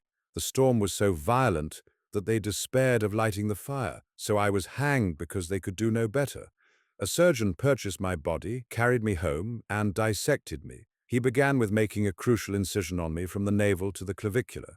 One could not have been worse hanged than I was. The executioner of the Holy Inquisition was a subdeacon and knew how to burn people marvelously well. But he was not accustomed to hanging. The cord was wet and did not slip properly, and besides it was badly tied. In short, I still drew my breath when the crucial incision made me give such a frightful scream that my surgeon fell flat upon his back, and imagining that he had been dissecting the devil, he ran away, dying with fear, and fell down the staircase in his flight. His wife, hearing the noise, flew from the next room. She saw me stretched out upon the table with my crucial incision. She was seized with yet greater fear than her husband, fled, and tumbled over him. When they came to themselves a little, I heard the wife say to her husband, "My dear, how could you take it into your head to dissect a heretic? Do you not know that these people always have the devil in their bodies? I will go and fetch a priest this minute to exorcise him." At this proposal I shuddered, and mustering up what little courage I had still remaining, I cried out aloud, "Have mercy on me!" At length the Portuguese barber plucked up his spirits. He sewed up my wounds. His wife even nursed me. I was upon my legs at the end of 15 days. The barber found me a place as lackey to a knight of Malta, who was going to Venice, but finding that my master had no money to pay me my wages, I entered the service of a Venetian merchant and went with him to Constantinople. One day I took it into my head to step into a mosque, where I saw an old imam and a very pretty young devotee who was saying her paternosters. Her bosom was uncovered, and between her breasts she had a beautiful bouquet of tulips, roses, anemones, ranunculus, hyacinths, and auriculas. She dropped her bouquet, I picked it up, and presented it to her with a profound reverence. I was so long in delivering it that the imam began to get angry, and seeing that I was a Christian, he called out for help. They carried me before the Cadi, who ordered me 100 lashes on the soles of the feet and sent me to the galleys. I was chained to the very same galley and the same bench as the young baron. On board this galley there were 4 young men from Marseille, 5 Neapolitan priests, and 2 monks from Corfu, who told us similar adventures happened daily. The baron maintained that he had suffered greater injustice than I, and I insisted that it was far more innocent to take up a bouquet and place it again on a woman's bosom than to be found stark naked with an icoglan. We were continually disputing, and received 20 lashes with a bull's pizzle when the concatenation of universal events brought you to our galley, and you were good enough to ransom us. "Well, my dear Pangloss," said Candide to him, "when you had been hanged, dissected, whipped, and were tugging at the oar, did you always think that everything happens for the best?" "I am still of my first opinion," answered Pangloss, "for I am a philosopher, and I cannot retract, especially as Leibniz could never be wrong. And besides, the pre-established harmony is the finest thing in the world, and so is his plenum and materia subtilis." 29. How Candide found Cunegonde and the old woman again. While Candide, the Baron, Pangloss, Martin, and Cacambo were relating their several adventures, were reasoning on the contingent or non-contingent events of the universe, disputing on effects and causes, on moral and physical evil, on liberty and necessity, and on the consolations a slave may feel even on a Turkish galley. They arrived at the house of the Transylvanian prince, on the banks of the Propontis. The first objects which met their sight were Cunegonde and the old woman hanging towels out to dry. The baron paled at this sight. The tender, loving Candide, seeing his beautiful Cunegonde embrowned, with bloodshot eyes, withered neck, wrinkled cheeks, and rough red arms, recoiled 3 paces, seized with horror, and then advanced out of good manners. She embraced Candide and her brother. They embraced the old woman, and Candide ransomed them both. There was a small farm in the neighborhood which the old woman proposed to Candide to make a shift with, till the company could be provided for in a better manner. Cunegonde did not know she had grown ugly, for nobody had told her of it, and she reminded Candide of his promise in so positive a tone that the good man durst not refuse her. He therefore intimated to the baron that he intended marrying his sister. "I will not suffer," said the baron, "such meanness on her part, and such insolence on yours. I will never be reproached with this scandalous thing. My sister's children would never be able to enter the church in Germany. No, my sister shall only marry a baron of the empire." Cunegonde flung herself at his feet and bathed them with her tears. Still he was inflexible.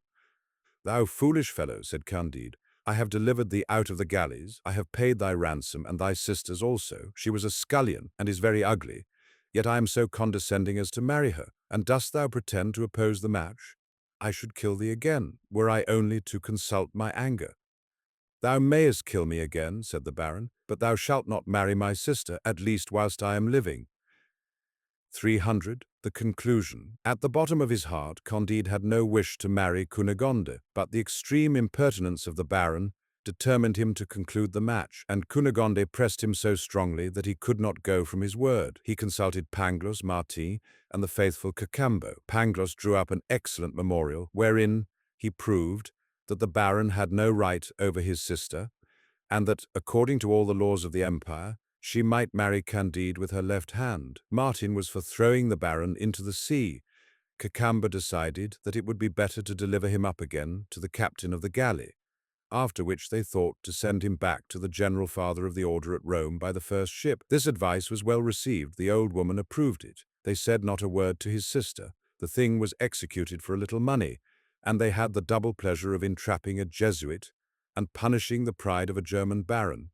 It is natural to imagine that after so many disasters, Candide married, and, living with the philosopher Pangloss, the philosopher Martin, the prudent Cacambo, and the old woman, having besides brought so many diamonds from the country of the ancient Incas, must have led a very happy life. But he was so much imposed upon by the Jews that he had nothing left except his small farm. His wife became uglier every day, more peevish and unsupportable. The old woman was infirm and even more fretful than Cunegonde. Cacambo, who worked in the garden and took vegetables for sale to Constantinople, was fatigued with hard work and cursed his destiny. Pangloss was in despair at not shining in some German university. For Martin, he was firmly persuaded that he would be as badly off elsewhere, and therefore bore things patiently. Candide, Martin, and Pangloss sometimes disputed about morals and metaphysics. They often saw passing under the windows of their farm boats full of effendis, pashas, and cadis, who were going into banishment to Lemnos, Mytilene, or Erzurum, and they saw other cadis, pashas, and effendis coming to supply the place of the exiles, and afterwards exiled in their turn. They saw heads decently impaled for presentation to the Sublime Porte. Such spectacles as these increased the number of their dissertations, and when they did not dispute, time hung so heavily upon their hands that one day the old woman ventured to say to them, "I want to know which is worse, to be ravished 100 times by Negro pirates, to have a buttock cut off, to run the gauntlet among the Bulgarians, to be whipped and hanged at an auto da fe, to be dissected, to row in the galleys, in short, to go through all the miseries we have undergone, or to stay here and have nothing to do?" "It is a great question," said Candide. This discourse gave rise to new reflections, and Martin especially concluded that man was born to live either in a state of distracting inquietude or of lethargic disgust. Candide did not quite agree to that, but he affirmed nothing. Pangloss owned that he had always suffered horribly, but as he had once asserted that everything went wonderfully well, he asserted it still, though he no longer believed it. What helped to confirm Martin in his detestable principles, to stagger Candide more than ever, and to puzzle Pangloss, was that one day they saw Paquette and Friar Giroflée land at the farm in extreme misery. They had soon squandered their 3,000 piastres, parted, were reconciled, quarrelled again, were thrown into jail, had escaped, and Friar Giroflée had at length become Turk. Paquette continued her trade wherever she went, but made nothing of it. "I foresaw," said Martin to Candide, "that your presence would soon be dissipated, and only make them the more miserable. You have rolled in millions of money, you and Cacambo, and yet you are not happier than Friar Giroflée and Paquette." "Ha!" said Pangloss to Paquette, "Providence has then brought you amongst us again, my poor child. Do you know that you cost me the tip of my nose, an eye, and an ear, as you may see? What a world is this!" And now this new adventure set them philosophizing more than ever. In the neighborhood there lived a very famous dervish, who was esteemed the best philosopher in all Turkey, and they went to consult him. Pangloss was the speaker. "Master," said he, "we come to beg you to tell why so strange an animal as man was made." "With what meddlest thou?" said the dervish. "Is it thy business?" "But, reverend father," said Candide, "there is horrible evil in this world." "What signifies it," said the dervish, "whether there be evil or good? When his highness sends a ship to Egypt, does he trouble his head whether the mice on board are at their ease or not?" "What then must we do?" said Pangloss. "Hold your tongue," answered the dervish. "I was in hopes," said Pangloss, "that I should reason with you a little about causes and effects, about the best of possible worlds, the origin of evil, the nature of the soul, and the pre-established harmony." At these words, the dervish shut the door in their faces. During this conversation, the news was spread that 2 viziers and the mufti had been strangled at Constantinople, and that several of their friends had been impaled. This catastrophe made a great noise for some hours. Pangloss, Candide, and Martin, returning to the little farm, saw a good old man taking the fresh air at his door under an orange bower. Pangloss, who was as inquisitive as he was argumentative, asked the old man what was the name of the strangled mufti. "I do not know," answered the worthy man, "and I have not known the name of any mufti nor of any vizier. I am entirely ignorant of the event you mention. I presume in general that they who meddle with the administration of public affairs die sometimes miserably, and that they deserve it. But I never trouble my head about what is transacting at Constantinople.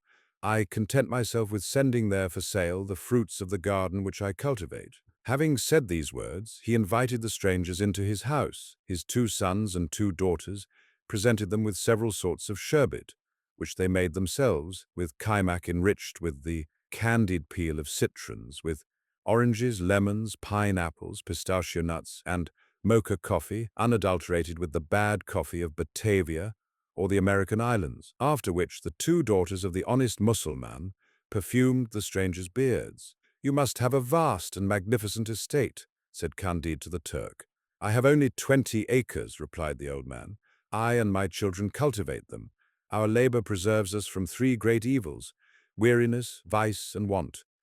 Candide, on his way home, made profound reflections on the old man's conversation. "This honest Turk," said he to Pangloss and Martin, "seems to be in a situation far preferable to that of the 6 kings with whom we had the honor of supping."